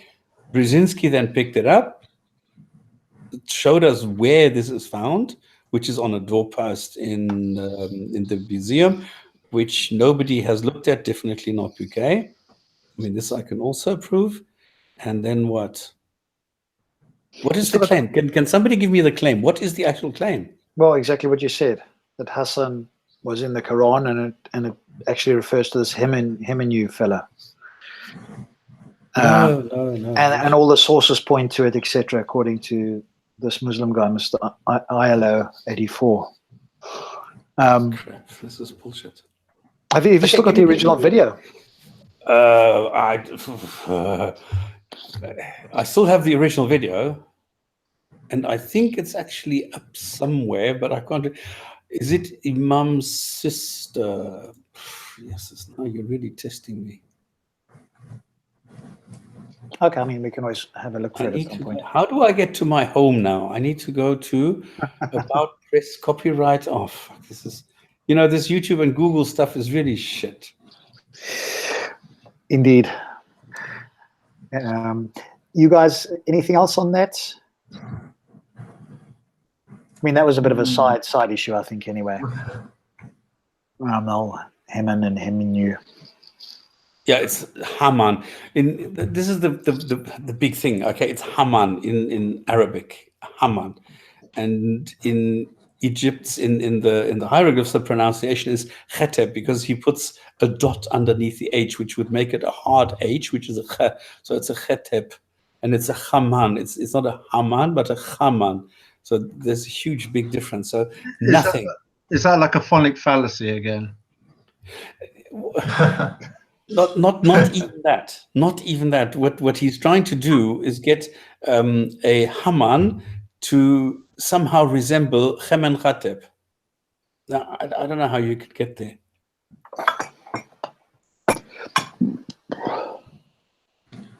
But we don't need to go all this deep, I mean, the Quran is so obviously not a book from an all-knowing, all-powerful God. I had a discussion the other night on Manny Sinder's channel maybe we can, and I did ask that Muslim to come on. He said he might do, but who knows. So there was a Sunni Muslim, like a reasonable literalist, i.e. believes the Quran like we normally understand. And then we had a Sufi on there, and nice enough Oh, that's guy. interesting.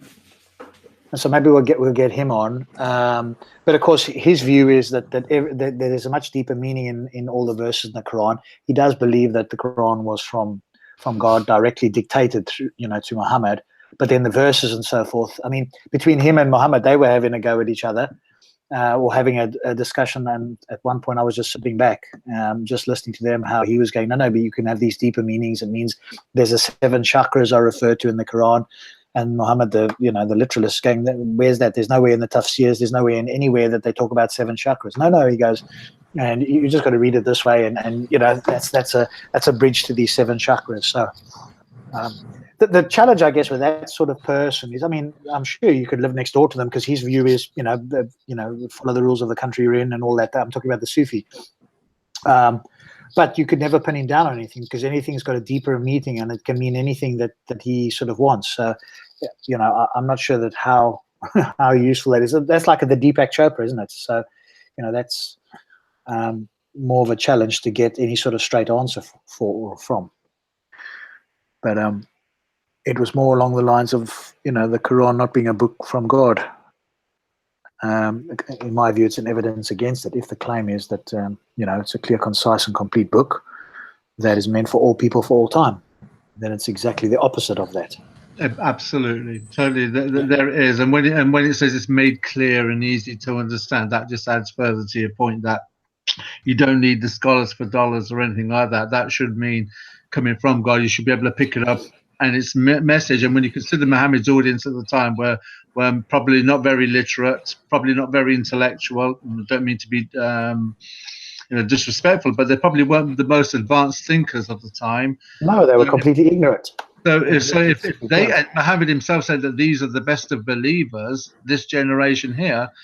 So with society moving forward in the way that it has, and we've become a lot more sophisticated in our thinking, the Quran should be a doddle. It should be like a Penguin, Janet and John book.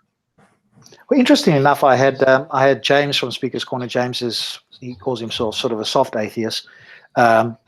And he was sort of seemingly, at least on the Muslim side, on this view by saying, Rob, I don't know that God could actually write a clear and concise book. I'm like, James, I don't think that's a high bar, given that this God has created this entire universe and everything inside it. If you look at the vast expanse of this universe, supposedly, he can't create a clear and concise message for his creatures. And if he can't, whose fault is that? His creatures or him? So either he's not all powerful or he's incapable of doing this. And again, is the Quran, the best methodology to send a message to all people, to all time, in a language that less than 1% of people can actually read or understand? And then you've got all these translations and all these interpretations and scholars and all this sort of stuff. And when you can consider that an adult can communicate with a child, and human beings can communicate with other animals that are not of their species, I should think it's the easiest thing in the world to do for an almighty God to communicate with the most intelligent creature in the universe. Well, that's what you would think. So, obviously it seems to me evidence against the Quran being that sort of a book. He did say something else as well. I was just trying to think what the view was there on this sort of thing. Oh, but then obviously you need the tafsirs and you need the hadiths as well. And, well, then it's obviously not a complete book. Could God not have done all of that in one book? Well, then, yes, but that would have been a big book because you've got to, look at all the things you've got to think about and do. Well, which is better, a big, very thick, complete book, or a small book that's incomplete with sayings from people who are fallible beings? Which is better? I mean, it just, it's just so easily falls apart. But of course, again, it's fascinating to listen, and I'll be down on Speaker's Corner on Sunday. It's fascinating to watch people when you ask them, for example, could God have created a clearer book? And in their mind, they kind of want to say yes, and then it's like they've got to catch themselves, because if they say yes, of course, then they are tacitly admitting that the Quran is not a clear and complete book. So they have to say no. But it's like, when you're tied to something, and that it just doesn't make sense, but you've sort of got to say no, and then you've got to try and find a way to argue for that. Yes, and it's exactly. And you can catch them like this. You just use logics. Exactly. Oh, sorry. I'm just seeing this Ali, or what the hell are you doing? If you say that Himyanu or whatever, yes, we know there was a vizier like this, but this was 1,000 years earlier. Now, that would mean that the exodus of Moses was 1,000 years earlier when the king was a king and not a pharaoh. So what you are doing is you are creating huge problems for yourself by saying that Haman is the same as Harmenu, where we know this existed, but we don't know a Haman. This is exactly the point. And then you are creating a huge mountain of problems by doing that. Why are people so fucking stupid? I don't believe it. I mean, come on, try and use both brain cells and simultaneously for a change. And then you can find that these things do not work the way that you think they do. Think, man. I think that's where it goes again, doesn't it? It sounds like they're desperately trying to play the phonic fallacy, if you don't mind me saying, because it says this in secular archaeology and because it says this in the Qur'an.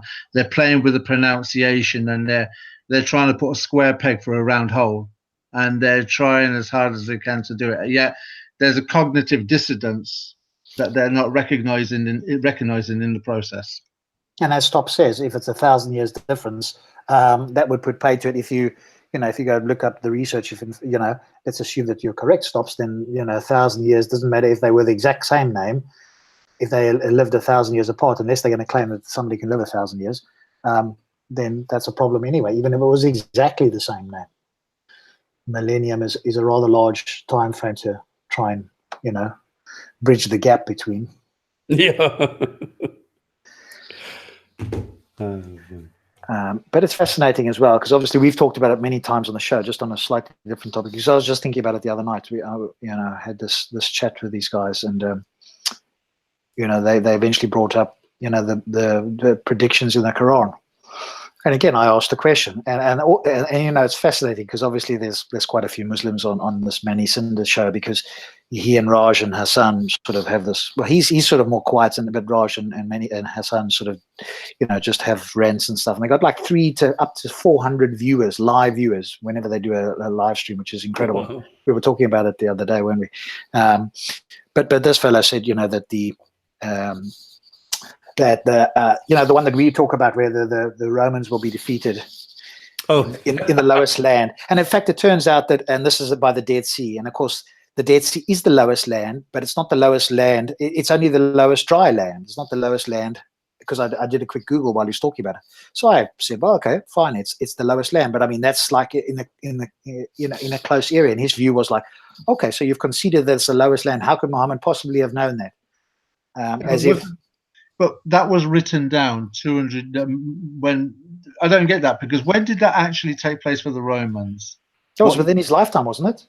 Yeah, but it was written down post Muhammad's death. So I see what you're saying.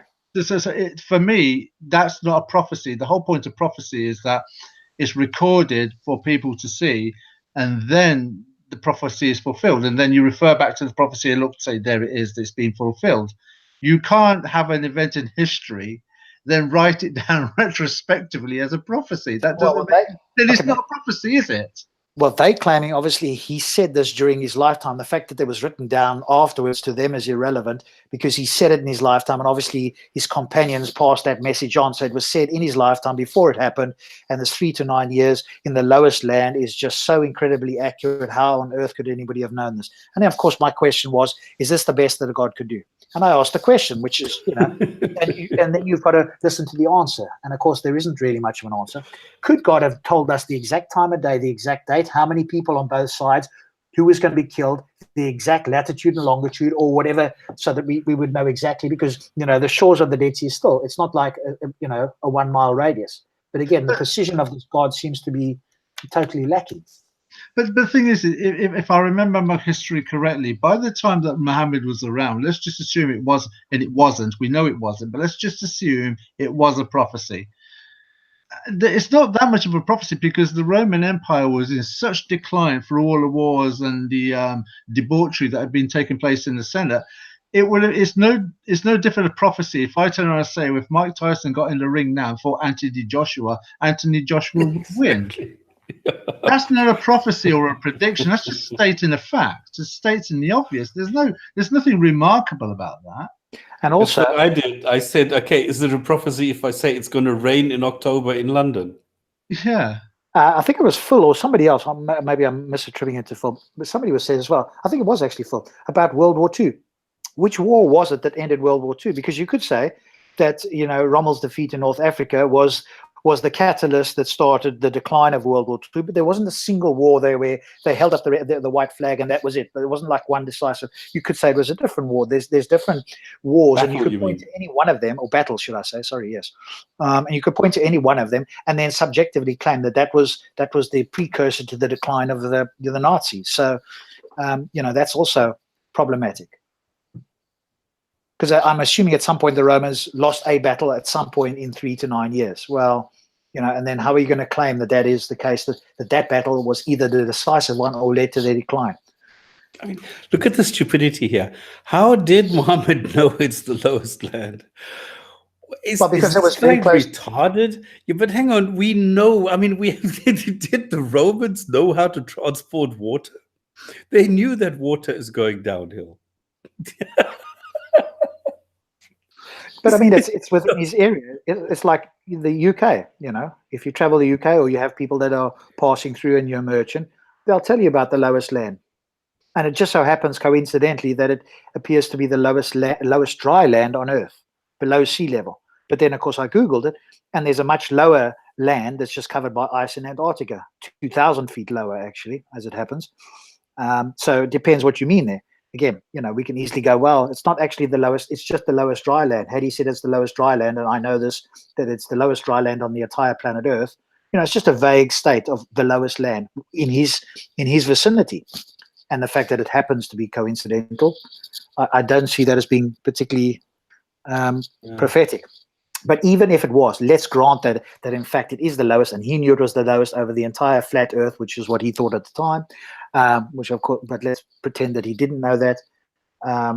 So what? Again, 3 to 9 years is not prophetic in any sense. Give me precision, because remember, what Muslims seem to forget is this is supposedly coming from God, isn't it? This is not just Muhammad having a dream here of his own, because then you could say he's fallible, he's a human. Well, that's okay for a human, but this is God. Come on, raise your standard if you're listening to this. Raise your bar. It's even worse. If you look at the way the whole thing is being told, is that both are in the Quran, both have been written down, both during the lifetime of Muhammad, but the argument is it was revealed before it happened. So what they are doing is they're actually making the claim that they know exactly what sentence was sent down by this God via this angel matic or whatever miracle. So exactly which sentence was revealed when. And then you got to say, well, I trust them so much that I know that this sentence was revealed before it happened, and therefore it's a miracle. That's how stupid it is. I've come to learn over the years with reading about religion and such things that when you look at Islam and Islamic prophecy and Islamic science, it's written in very much the same way as Nostradamus' quatrains, and then you look back and you try and fudge it together. You're not sitting there waiting for it to happen in the sense of what a prophecy is all about. A statement is made, and then you're sitting there waiting for it to take place whenever it's supposed to take place, or who's going to be doing it. Whereas with as I've said, it's a bit like Nostradamus' quatrains. You apply them retrospectively, and there's a certain amount of desperation to make it fit. Yeah, it is. It is desperation, exactly. Yeah. Yes, and that's obviously the thing we notice time and again, is that you have this conclusion, and this conclusion must be reached in some way. So we have to massage the facts, ignore things, reinterpret things, etc. Exactly the opposite, methodology of science. And then they've, and I said that on the hangout the other night. I think one of the Muslim fellows says, "Yeah, we believe in science." I went, no. You guys cherry pick science when it suits you. You believe in the bits that already confirm what you already believe. The other bits you dismiss, or you want to undermine science, or it's not entirely true.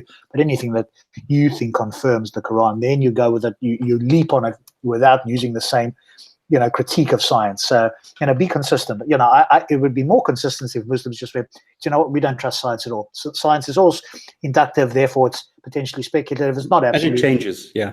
Yeah, exactly. And we don't trust science at all. Well, then at least you've been, and it's supposed to, the God of the Bible is supposed to be the God of the Quran, or rather the God of the Quran is supposed to be the God of the Bible.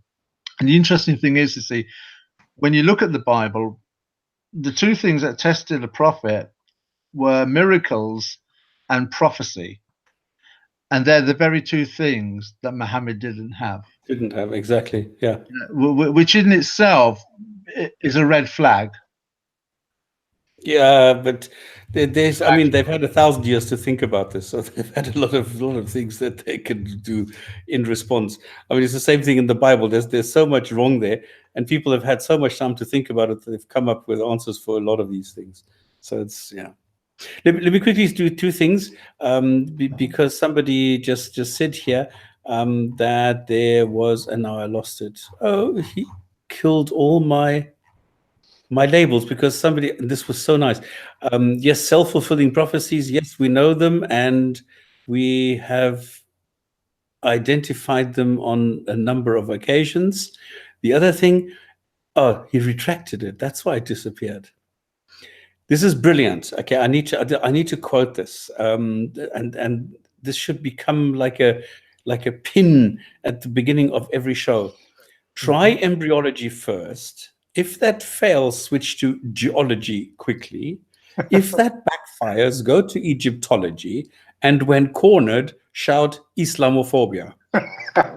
I did actually, now that you mention it, I did see a playbook that somebody wrote up years ago, and I'm sure you've come across it, where somebody had gone through and written down the tactics that Muslim apologists use, from starting with, well, you don't understand Arabic, and when that doesn't work, you move on to the next thing. When that doesn't work, you move on to and then eventually you just claim that, that they're just haters and stuff like that. So there was this whole step-by-step that somebody had worked out over time. I wish I'd still had that, actually. It was.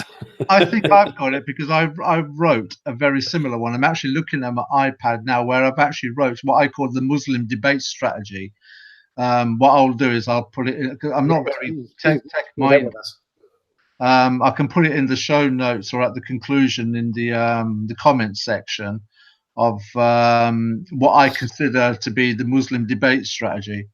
And it's quite, I would consider it quite an expensive list. And being an ex-Muslim, there are a few, you're an Islamophobe, you've been brainwashed, you're a Zionist, you're a right-wing racist, you're Illuminati, you got your Islam from Google. That them kind of like default arguments. Fox News. Yeah. Oh, by the way, that just reminded me. You've got to watch, if you haven't watched it on Content Over Everything, the discussion with Skydive Phil and Hamza, and in the background there's this Imran guy. And at one point, Hamza says to Phil, "Did you get this off Islamophobic sites or anti-Islamic sites?" As if that's an argument. As if that, if he got it from an Eskimo, that a dead Eskimo's body from 1,000 years ago in the Antarctic, does that have any bearing on the factuality or not of a particular claim? It's like trying to undermine it. Oh, well, you got it from an anti-Islamic site, which of course Phil said no, he didn't. He said, I've read it. And he opened the Quran that he had with him, and he said, here's all the things I've highlighted when I read through this, and the 7 heavens is nonsense, etc. But he tried to make it, this is the poisoning of the well. And actually, I'm not sure if it's poisoning of the well, but it is a logical fallacy of some sort. I'm not off the top of my head know which one, but trying to claim that because you got it from or if you did get it from an anti-Islamic site, well, then it's untrustworthy. We can just dismiss your claim immediately because, hey, these anti-Islamic sites, we don't even have to actually, discuss the information there because they're all anti-Islam. So we'll just dismiss it on that point alone, which again. Well, same with us. We are the haters. Therefore, you can totally ignore us because everything we say is just hate and therefore it's wrong. Yeah, I mean, I don't really take any of that sort of stuff seriously. I know I'm in the presence of people who are not really thinking at a particularly high level, and I don't think it's much use to sort of sink down to that level. As I think you've used the top, it's a well-known phrase, isn't it? There's no point sinking down to somebody else's level. They'll always beat you with the experience, and so. But this Alio guy is still on it. Can you believe it? I mean, I don't understand it. Alio, why don't you you say that everything is backed up, okay? Well, then give us one name. One, you say that Egyptologists, and I don't know how geologists can confirm anything, but if you have an Egyptologist, give me a name of an Egyptologist. I will look up the Egyptologist. I will put it in here. I will put it on the screen. And then if you are right, I will apologize. I will take all my videos down regarding Haman, and I will apologize profusely, because then this is a sensation. So give us one Egyptologist who agrees with anything in the Quran. There you go. Off you go. And not only that, because an Egyptologist could be mistaken or on a payroll or something, but that we need the evidence as well, because obviously, no, I'll do otherwise, it. I'll look up the name here to see what he says, and there's it. Yeah, but you could have another, a modern day Keith Moore or something like that. So exactly, this is why I want to see, because somebody's saying now Haman Ranke. No, Haman Ranke does not do this. I mean, he does not say anything about any Haman. That's it. So this is one has to be careful, because I remember I think it was about 12, 13, maybe a few more years ago, when I was doing some research. I think it's one of the ex-Muslim websites. What they'd done was they'd photoshopped the skeletal skull of a man and sort of like exploded the image on the backdrop of a dig site, and the claim was Jewish archaeologist or paleontologist unearths 90-foot Adam to prove the Quran correct. I think it might have been Ali Sinner's website, and he'd done it as a test. He'd done it as a test to see how long it would take for Muslims to catch up on that, and then put it in all their Islamic books or put it in their Islamic literature. Oh, I've heard about this. Yes, and it didn't take long. It was put out by several Muslim scholars for dollars that a Jewish archaeologist or paleontologist confirms 90-foot Adam. So sometimes when these Muslims are quoting certain Egyptologists or Keith Moore scientists or Will Hay, I forget, was it William Hay or somebody like that? There's loads of other scientists anyway that have said to have confirmed Islam, and yet when you actually analyze or find somebody else that does an interview with them, they have actually done nothing of the sort, or the person that's been quoted has been totally made up. Amazing. Okay, I'm getting now, Alio, just do your search by yourself, Vizia Hermanio. Okay, you're talking about Haminunu. Okay, Hamininu. Are we talking about Hamininu or Haman?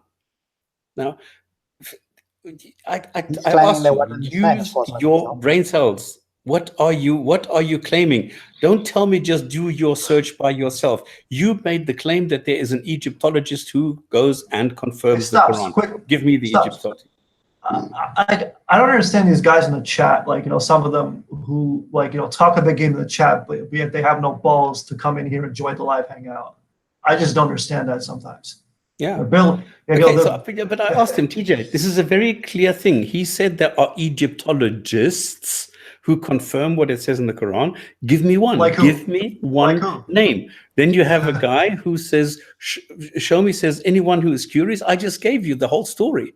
I told you about Brzezinski. I just told you what Ranke is, what he said, and neither of them support this. So I just did all that. So Alio is absolutely disingenuous here, because I gave him all the names. I gave him what is wrong with that and why it is wrong, and he still doesn't listen. So I don't understand. It belongs to the realms of what I remember when I was growing up, that allegedly they'd found a piece of Noah's Ark and Muhammad's name was on it. It's in the same realms as that. It belongs in the same category of absolute bullshit. Okay, but here, this is why I'm saying, if you have the claim, Egyptologists confirm that, give me one name. That's it. Give me one name. Don't talk bullshit. Don't tell me to go and do my research. Give me one name. Otherwise, you're an asshole. So you've got a choice now. Okay, let's see if he comes up with a name. And do you want to bet it's going to be Bouquet? It sounds very much like, I mean, if you look at the biblical accounts when Jesus is being executed, he shouts out, Eli, Eli, lama sabachthani. I'm not an Aramaic speaker, so forgive my pronunciation, but the first two words he says are Eli, Eli. And Muslims are very clever with, say, naive or ignorant people, is to say that Jesus was a Muslim. Here he is shouting, Allah, Allah. not Eli, Eli. Yeah, of course. So that's where, like, a twist on the phonic fallacies. I keep going back to that because that sounds like they're claiming this Egyptologist, and there's a similarity in word pronunciation, and I think that's what they're playing on.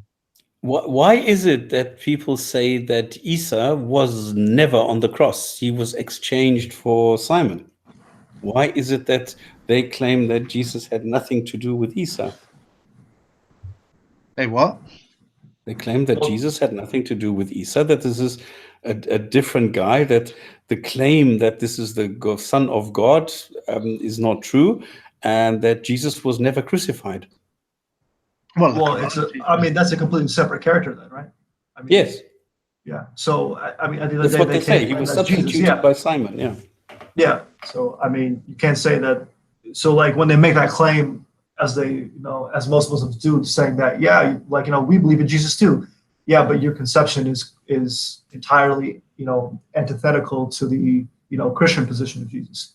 So why even, like, they're two separate characters that, you know, while there may be some commonalities, I see more differences than commonalities. Absolutely. Exactly. So why should he be crying Allah, Allah if he never was on the cross? That's a contradiction, isn't it? Yeah. Yeah. I mean, unless he's, you know, and I believe the Ahmadis believe that he survived it and then somehow traveled to India, but that's a whole different story. Yeah, I remember growing up listening to that one. Okay, there's a question in the chat, which I think is quite interesting, or maybe not, I don't know. Do the new migrants from Islamic countries who attend Speakers' Corners, do they welcome the discussions, or are they fascinated about the religion? I don't think you need any kind of, I don't know, psychology background. It depends. There is no such thing as the Muslim, and there are people who welcome this and people who have doubts already and then take the opportunity to go and discuss this and look at this more objectively. And there are a lot of people who come there who say, no, you are not allowed to discuss my religion, even here in this country. So there's different views on this. Any other opinions on this? I've not really come across anybody that say you can't discuss it. I mean, they all want to discuss it because obviously they want to do dawah and they want to convince people. I think it's more a case of if they come across somebody like you or anybody else, maybe a Christian prince or whoever's quite knowledgeable, then suddenly they don't want to discuss it because they don't have answers for it. But I think I've not heard anybody say, no, you can't discuss it. Yes, and Jochen Katz has written about the Haman hoax. Yes, absolutely. I never articulated my point, though. Okay.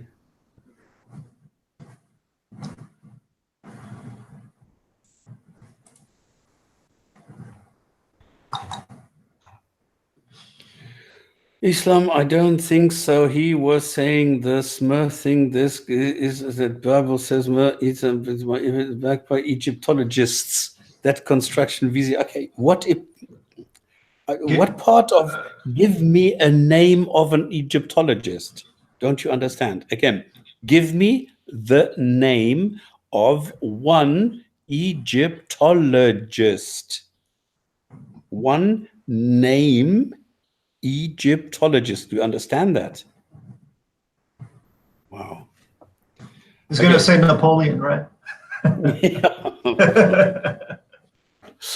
Oh boy. Okay, he's got 6.5 minutes. That's it. Okay, any other suggestions? What is original and what is copied, or what is? I mean, the plagiarization claims are abundant. Okay, there's this whole claim that the entire, and I happen to second that, because if I look at the chapter 23 sentences, and anyway about this, what is this development of the human being in the womb? Then if I look at the words used and they are saying that this happens in 3 or 4 stages, if I compare that to the stages that were proposed by the Greek physicians, then they are remarkably identical. They're wrong, okay, but they are remarkably similar. And this is why I would say this is a clear case of borrowing what was available in the knowledge at the time in the region, and that was exactly what Galen, Hippocrates, and Aristotle had proposed, which is wrong, of course, but that's what we find in the Quran. Stops. How about the claims I guess, the claim that Islam makes in regards to exclusivity. Would that be unique, or would you say that that would be the same claim as Christianity? Sorry, I didn't. That question went over my head. Islam's claim to exclusivity as being the only truth, and without this truth, like there's no there's no salvation, if you will. Oh, the Do you claim see that? itself. Yes, yes. The claim that, I mean, I guess the central claim that Islam makes, that if you Yeah, don't but this believe is the in same. it, Yeah, but Jesus does the same thing. There is no way to God except through me. It's identical.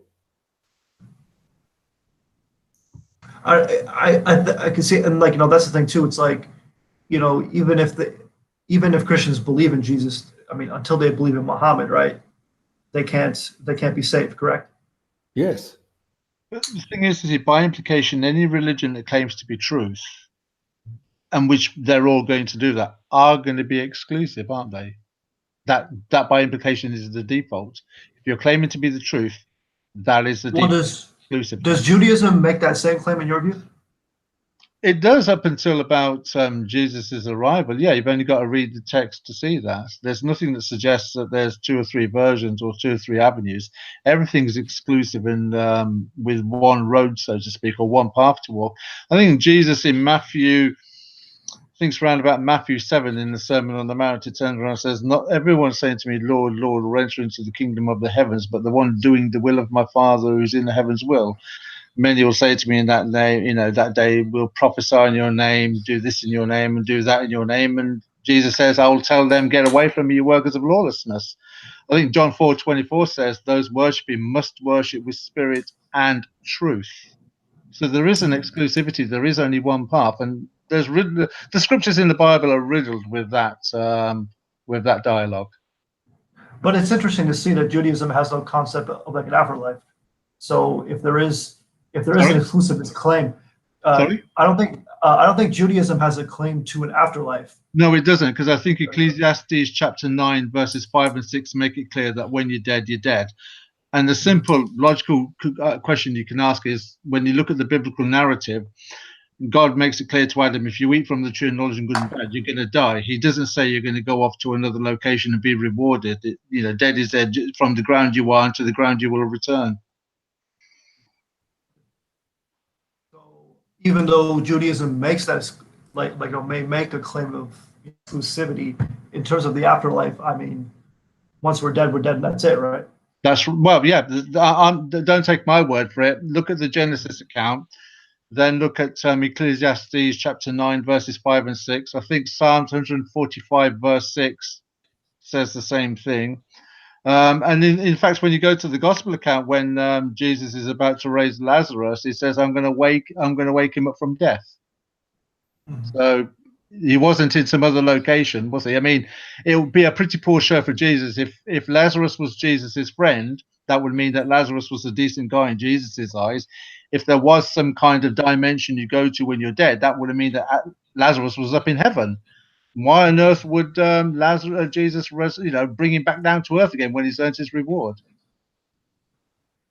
Interesting. It'd be like, Logic Lazarus, sucks. the argument that Jesus would have had with Lazarus, or Lazarus would with Jesus, and also as well, Jesus gave way to tears when he saw, or when he heard that Lazarus was dead. If Lazarus was in heaven, then he'd be quite happy about it, wouldn't he? He wouldn't be sad.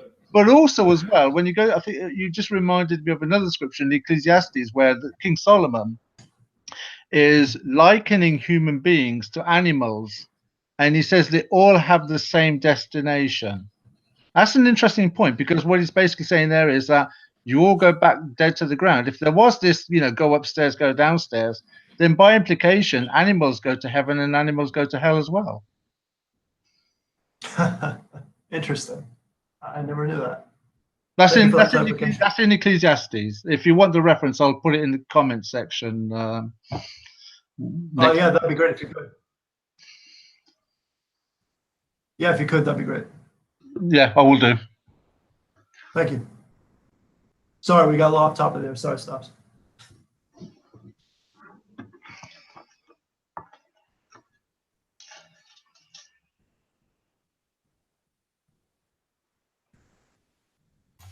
stops. Was that it? Yeah, Sorry. I Yeah, pushed sorry. the button by mistake.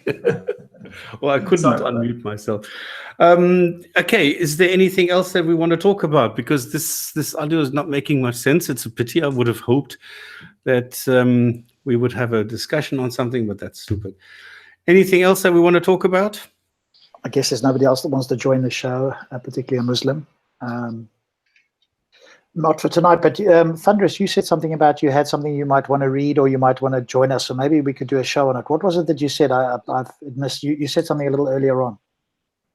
No, well, it was just a mere suggestion that I think I could put a case forward that Khadija is actually the true prophet of Islam and not Muhammad. Oh, okay. Is that something that you've got a little bit of information we could maybe do next week or the week after that, or whenever you're available? I would prefer the week after that, so I'm going to get the notes together, but I can give you some kind of idea now if you want. No, keep it. I think it'd be nice if we do it. It doesn't have to be long again, but if at least we've got a theme for each show, and then we could talk about other things, obviously. But if the show has a single theme in it, and you can keep that information for then at least we've got something that we can talk about or around, should I say? That's what we tend to do: is have a theme, even if it's only half an hour, whatever it is, and then we can broaden it or invite other people in or whatever the case is. Okay, yeah, I'll put some notes together. Okay, that sounds great. So I'll make a note here then. So you're going to do that. Let's just make sure we're both on the same page. So you're going to do that then on the 12th. Shit, I can't work around 2 days plus 7 is 5, so it's 5 plus 7, 12. You already said it. Shit, you're faster than me. Yeah. Well, I've got the calendar in front of me. I'm not that smart. So on the 12th then. So I'll make a note here then. So on the 12th, I shall make a quick note here. Just check in the chat stops. Does anybody else want to join, or is any other questions before we bring it to a close? Simon James, Rob, on Mani Shaman and Muslims, the old woman throwing rubbish. This is a fabrication, a trick. Okay. What? There's hadiths which say that Muhammad was such a good guy that an old woman, every time he came around, she hated him so much that every day he came around, she was throwing rubbish at him. One day she didn't. So he was so worried and found her sick, and he saved her. So this is what a good guy he was, that he, even if a woman was throwing rubbish at him, then he was worried about her and took care of her. Well, presumably, of course, they don't think that it's the hadith, isn't it, with the prophet, where with the poet, where he orders some of his blokes to go and kill the prophet. Yeah, well, that's a different one, but this is the good one. So let's focus only on the good one. So. Oh, okay. No, I just want to see if there was any consistency. Are they going to accept that there's actually some bad ones, or are those not sahih, or is there some other reason we don't accept that, or it's not authentic, or whatever story, as if they just pick and choose? It's always like that, isn't it?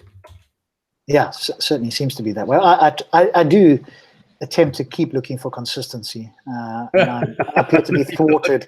I'm regularly thwarted with the search for consistency in Islam. Okay. Will you ever discuss Arab imperialism? I think we have a couple of times. I'm sure we have with Abu as well. Yeah. I mean, I'm gonna re-listen to at least part of In the Shadow of the Sword, because I've got the audiobook for that, which is Tom Holland's thing, and I'm going to see if I can make a few notes from that for one of the upcoming shows then, because it's a long book. I mean, it's huge, and to give 5 years, I think. And Jay Smith claims credit for getting him to do that. Apparently, Jay Smith says he knows Tom Holland, and he told him to write the book, and then it took him 5 years, etc. So, well, you need to re-listen to the show where he was here. Well, that's years ago, but is that on the archive? Yeah. Oh, okay. I'll have to go and see if I can find that somewhere. Is there any chance that we can get Robert Spencer on the show? Because he just wrote a new book called History of Jihad. I've tried to Pam Geller. I've written to Spencer. I've written to a lot of people. I did actually, and he did reply to me. And he said he was ill at the time and so forth. And he'd have to wait. And I said, no problem. And I have tried to follow up, and I haven't had a response. So, yeah, because I say that because he wrote a new book. It's called The History of Jihad, and he goes through the 1400 years of history, like he goes from Europe to like the Middle East to North Africa to India. Like he covers the whole thing. I thought that'd be interesting to get his, to hear his viewpoints and his thoughts. Yeah, no, it would be good. I mean, Sorry, answer. We're off. We're just about closing because there's nothing interesting here. No Muslims that we can antagonize. That we can Islamophile. No, that we can. critique. What is the verb? And have a discussion with Stops. Are we gonna have an after show, by the way? No, I don't think so, unless people want it. I mean, we can. I mean, if you want to. I'll put the link in the chat, and maybe people are more brave to come in when it's not live. So I'm happy. But I think it's easy to forget, guys, as well. Some of us, and obviously Stops probably being the longest. Maybe DJ, you've been around as long. It's easy for us to go, oh, why don't people come on here? But I think it is, especially if you're a critic and you've never been on one of these, and you're not used to having a discussion live. I think, in people's defense, I think we can easily forget how potentially nerve-wracking it might be for somebody. If you go back to the first time you ever did it, or I ever, or Stops ever did, if you can remember that far back. And we probably went on to a friendly show and stuff like that as opposed to another one. So, but I do also accept Stops' point and yours that people have got a lot to say in the comments. And in fact, that guy that moderated your debate, Stops, has had a lot to say in the comments. And so I was interested to hear, and he sounded like he was, North African or whatever the case is. But he seems to be quite an adamant proponent, and it would have been useful if he could have come on the show. Well, he said he would, yeah. All we need to do is, okay, we can do this for next week. I will ask him for next week. I just need to send him on Facebook the time and date and everything because he wasn't quite sure. At least he said he wasn't. I don't know. That's fine, but give him a topic as well. Yes, we discussed Apocrypha, but there is too much. Oh, one thing I didn't say, hadiths, for example. There were hundreds of thousands fabricated, whatever. They were all... Who's this? Oh, I thought they were all dismissed, and they were sort of cold. And then what we have left is just the 20,000 odd that we have left. Okay, so there's a lot of apocrypha. There's a lot of stuff that you can find in all sorts of places. Tom Holland has claimed the 5 prayer thing came from Zoroastrianism. Well, you find this in. I mean, it's in whatchamacallit. The Yazidis also have this, so this is not unique to Islam at all. The prayer positions that they have, isn't that called proskynesis? No clue. If you want to Google, then Google images. Prosky, so PROSKYNESIS. You type that in, then go to Google Images, and you'll see the various positions, and they're all identical to the namaz of the Islamic prayer. Ah, excellent. Thank you. And I think that Let's that have goes. some thumbs up. Oh, sorry. Let's have some thumbs up. Sorry. Oh, Thunder, carry on. Sorry, I thought you were finished. Yeah. You sparked my thought there when you mentioned Zoroastrianism, and if my history is correct, then that's from Persia, and the proskynesis is also a Persian custom. Okay. I think it's related to your stature in society as to what posture you use with reference to the person that you're meeting or greeting. So each posture represents your position in society. It's like Japan, the deeper, the higher, and so on. Yes, absolutely. But each one of those in proskynesis, with the exception of one, is identical to the Islamic prayer. So you can see, you can see where Muhammad was getting it all from. It's an amalgamation. Every facet of Islam could be related to some kind of paganistic practice that had already pre-existed. So when you're asking your audience to come with something new and original Islam has introduced, well, it can't, because you see, if it's claiming to be a follow-on from the Judeo-Christian line of religion, it can't come with something new because it would be instantly rejected as an innovation.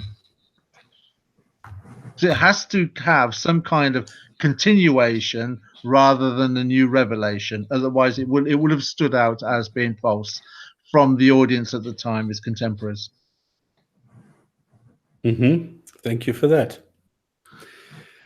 Okay, carrying on the chat, Patti, when can we see that debate? Which debate is that? If you're talking about Stops' debate, then that's online, I think, isn't it? Stops, your one with. Yeah, I put it up today. I was very because I had a massive failure where my router suddenly conked in, and I didn't know that, and I had to wait for the technician, and then he diagnosed, no, it's the router. Then I had to go buy a new one. I had to reconfigure it. So this cost me a lot of time. And so I didn't do anything for a couple of days. So I only got around to doing all this today. So what I did is I wrote something on Sunday when I didn't have a router. And then I left it on Monday, Tuesday, Wednesday. Then I wrote something on Thursday, finished it. And then Thursday night quickly did the whole video and then just rendered it today and uploaded it. Okay, are you sure? Is that your thoughts on it? Is that your thoughts on it? Or the one that you just posted, Stops? Or is it the original one? No, it's both. It's the debate and it's my thoughts, because I saved the debate immediately because I wasn't sure that Kenny was going to delete it, because he really failed quite bad. It was terrible. It was terrible. But he still thinks he won, and he. Of course. But I thought he was going to feel so embarrassed that he was going to remove it. So I quickly saved it and I uploaded it today just in case he changes his mind.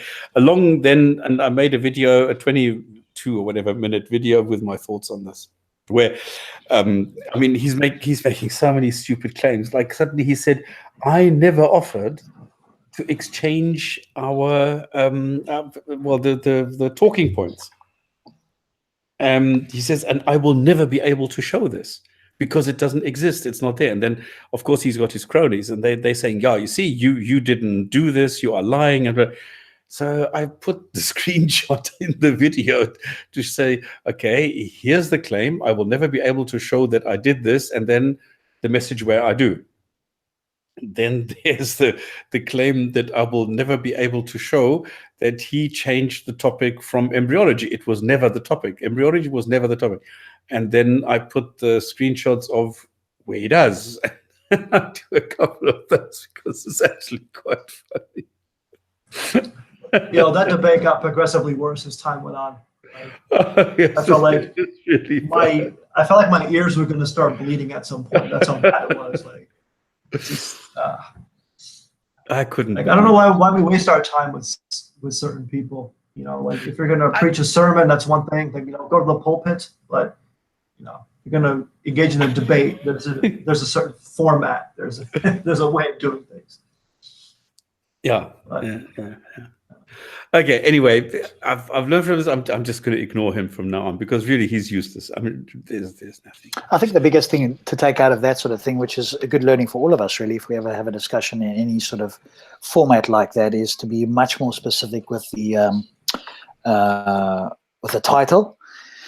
And yes, I agree with you, Stops. If you can get a swap of the sources, that's always useful, because then you can get the best refutation to your response, and the other guy can do the same. If it's a case of let me hope I can surprise the other guy so that he can't respond in the moment, then I can claim victory, I think that's less intellectually honest. And also, I think having a much more open Q&A backwards and forwards, not one, 3 questions and then backwards and forwards, because that's much more revealing when you can have an open discussion. So have your openings if you need to. And I think when I've watched Dillahunty, or even the one with William Lane Craig and Shelley Keegan, that's where you can really see, because then people are not reading off a prepared script. Now you can get a peek under the hood as to what these people believe and how do they respond live to questions. And that's where I think William Lane Craig is weak compared to, he's very well prepared for debates, but as Shelley Keegan demonstrated, have him do an open Q&A type thing, not so hot. And look at Kraus sources. He completely annihilated him because he didn't stick to the format. Exactly. Okay. Gin and Tonic show on Discord. Yes, we have. Yeah, I'm suggesting to people they go to the Titans TV because our one is quiet. Nobody's on there. Titans TV's got a bigger following and they're on there. And I've been on the last few nights and having like 15 people on. And to me, it's kind of more or less the best of Hangouts and Paltalk put together. The only thing is you can't share your screen, but you can have 15, 20, 30, however many people, and you don't have to sort of surrender the mic and stuff.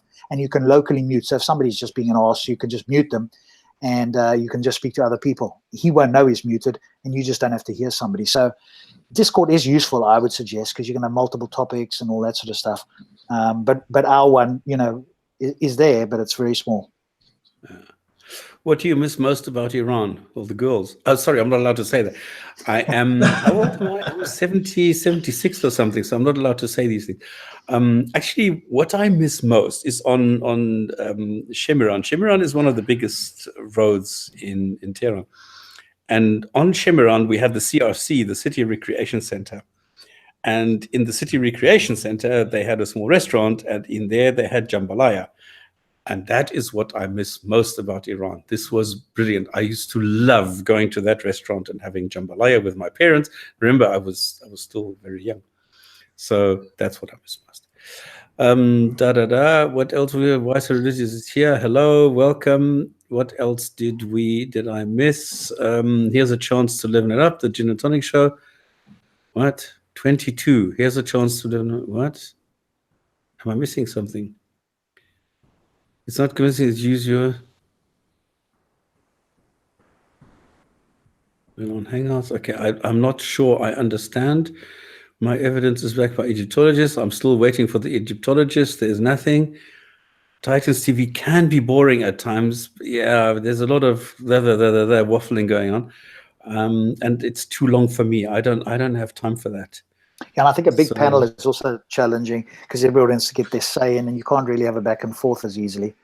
So if you're going to have a discussion, it's like, I think a panel of 5, and when I did it with Manny Sindev, you know, that sort of worked okay, and each person gets a bit of a chance to have a discussion, and you can even be quiet for 15 minutes and let 2 people have a go, because I think it's, and I see this all the time, and that's my major gripe at the moment, is if you are discussing somebody else jumps in and they go off on a tangent, and it's like, you know, maybe just because I've learned to do it over a period of time, to stay on the topic and go, okay, so where are we going? This is the topic. Let's stick on this. Somebody else will hear something and they'll ask a question that takes you off sideways. And then I've got to go, okay, let's go back to the original topic. Now that you guys have wandered off around the hills, let's go back to the original thing. And so that's the danger when you have a bigger, you know, group and people that are not skilled in following the topic and going where you are leading. That's where you need an adjudicator. Yes, yeah. If you've got a moderator that can keep it on track until one topic is discussed, you know, that's another way of doing it. And sometimes that works on Titans. Yes, yeah. I mean, Titans is pretty good in that sense. He keeps the other people muted, but it's one person at a time. But you don't get an open discussion there. So each person has their 5 minutes, and then you got to wait for 7 other people to speak, and then maybe it comes back to your turn. And by that stage, you know, you've lost the plot. So that also, it depends what you're looking for, I guess. If you're looking for each person to share a bit of their views, and people not really to be able to critique each other, then that format works. But if you want to have a discussion with 1 or 2 or 3 people, then, you know, you've got to have a smaller panel, I think. It could be a good tradition to start after shows on the J&T Discord. Yeah, only if we really have a full panel, if we really have a discussion-worthy topic. Like today, I wouldn't know what to discuss. DJ says yes, but I wouldn't know what I want to talk about because there's nothing... Because sometimes you have a spark, okay? And then people get involved in a topic and then everybody has an opinion and this develops. And this is great. This is good fun. But it doesn't happen all the time and you can't control it. I think the problem with the subject as well, particularly with Islam, is there are too many things that are interrelated. So Islam in itself is a discussion that lends itself to go on tangents. It's almost like you can't discuss one thing without introducing another thoughts because of how, like a jigsaw piece or a Rubik's Cube, it's all interlinked, and it's quite a complicated interlinking when you're trying to put it all together. Can you do the Rubik's Cube? How many colors does it have? That's a very good question, and I'm glad you've asked it.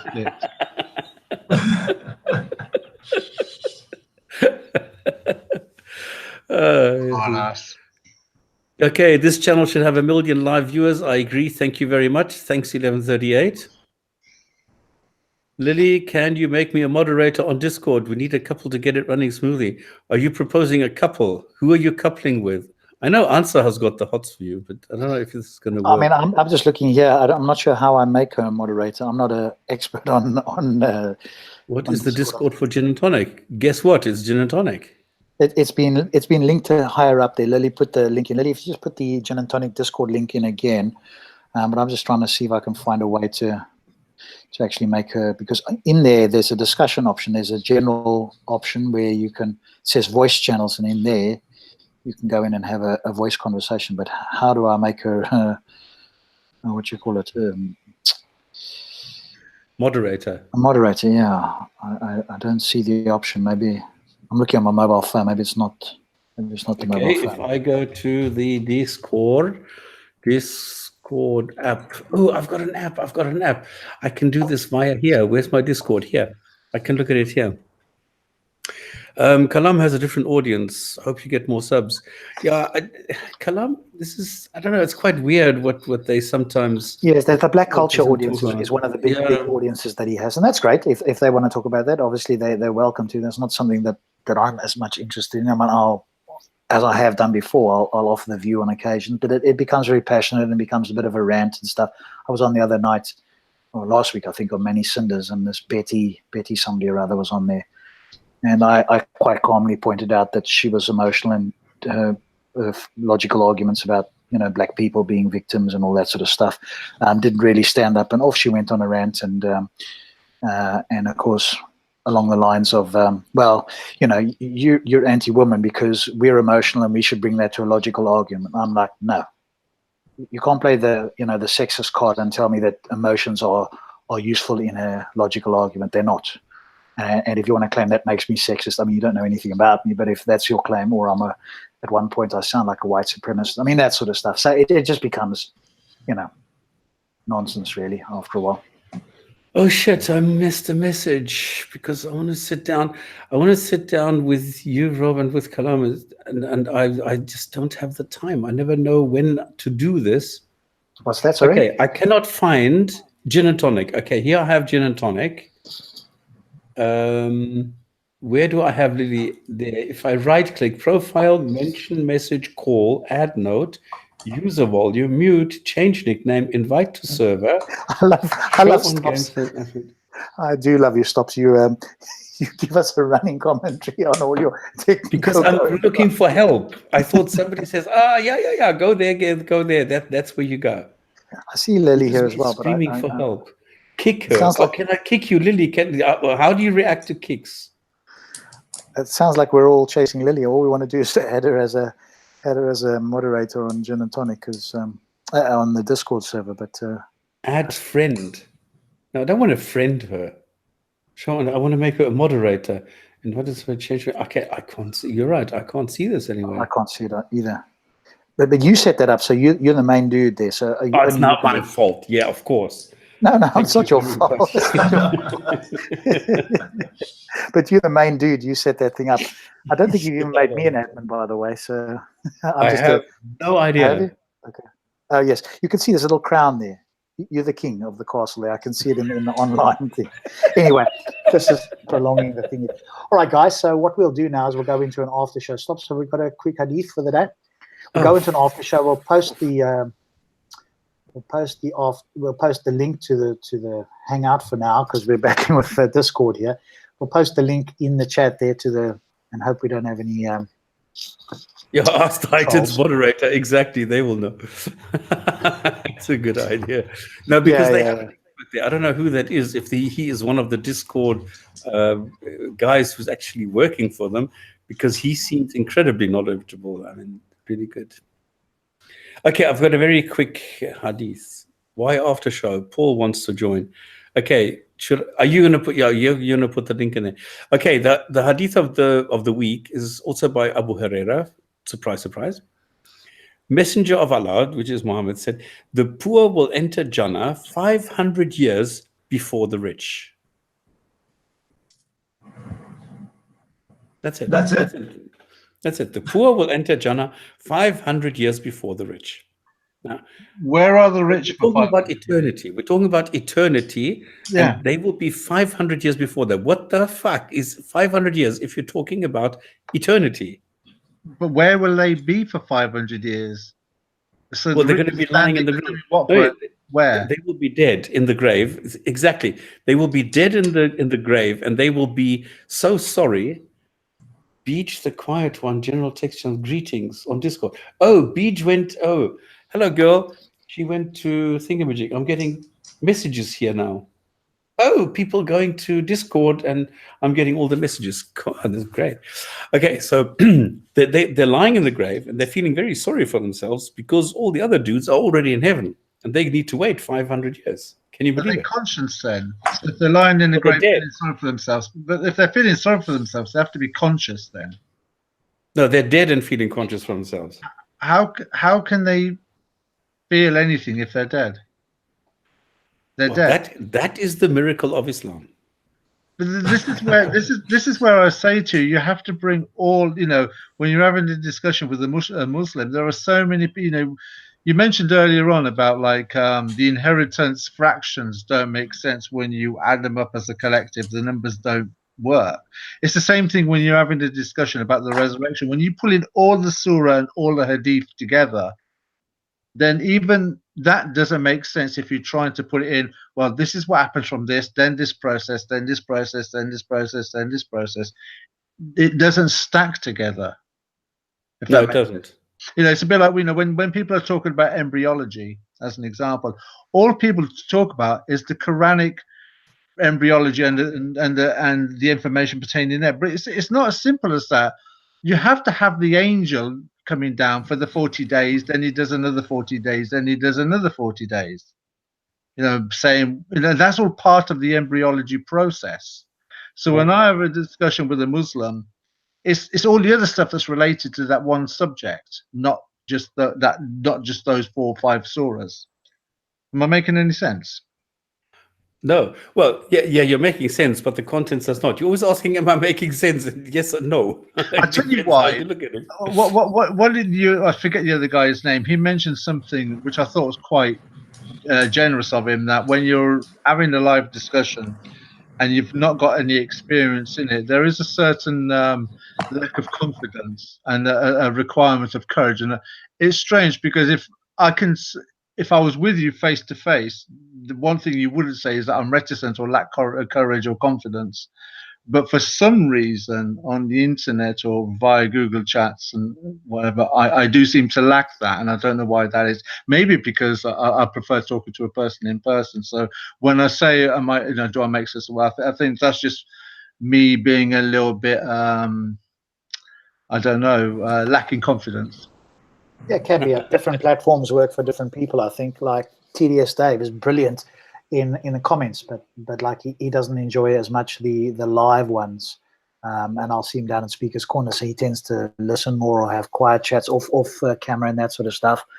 But if you look at some of his comments, it's like, you know, he's so spot on with the comments and stuff. And it sounds like, you know, you've got an expert speaking there.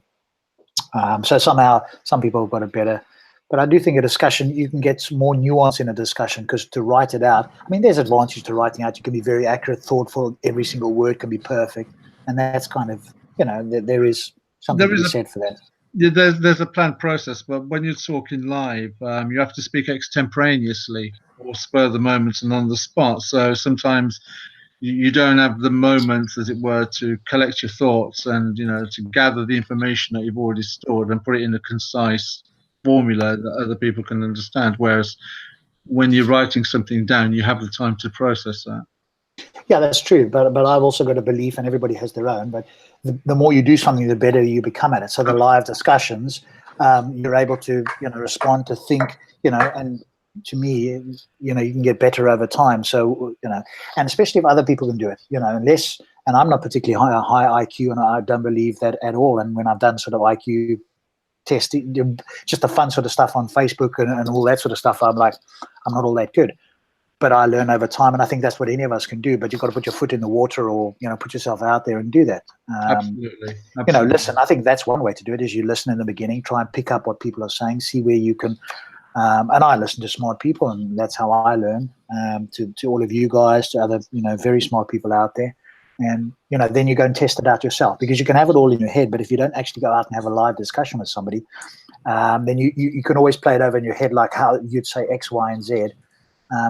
And you need to have somebody that you can bounce those ideas, because they will say something that you didn't anticipate, and then you can, okay, well, how would I respond to that? And so I would encourage people who are on the chat to get into private hangouts and private chats and stuff like that. Either listen, have a few comments there. That's one way to do it. Practice. You'll get better. Okay, I'm going to stop the broadcast. Post the link. Enjoy, fun. Go talk, chat, behave yourselves, and we'll see you next Friday.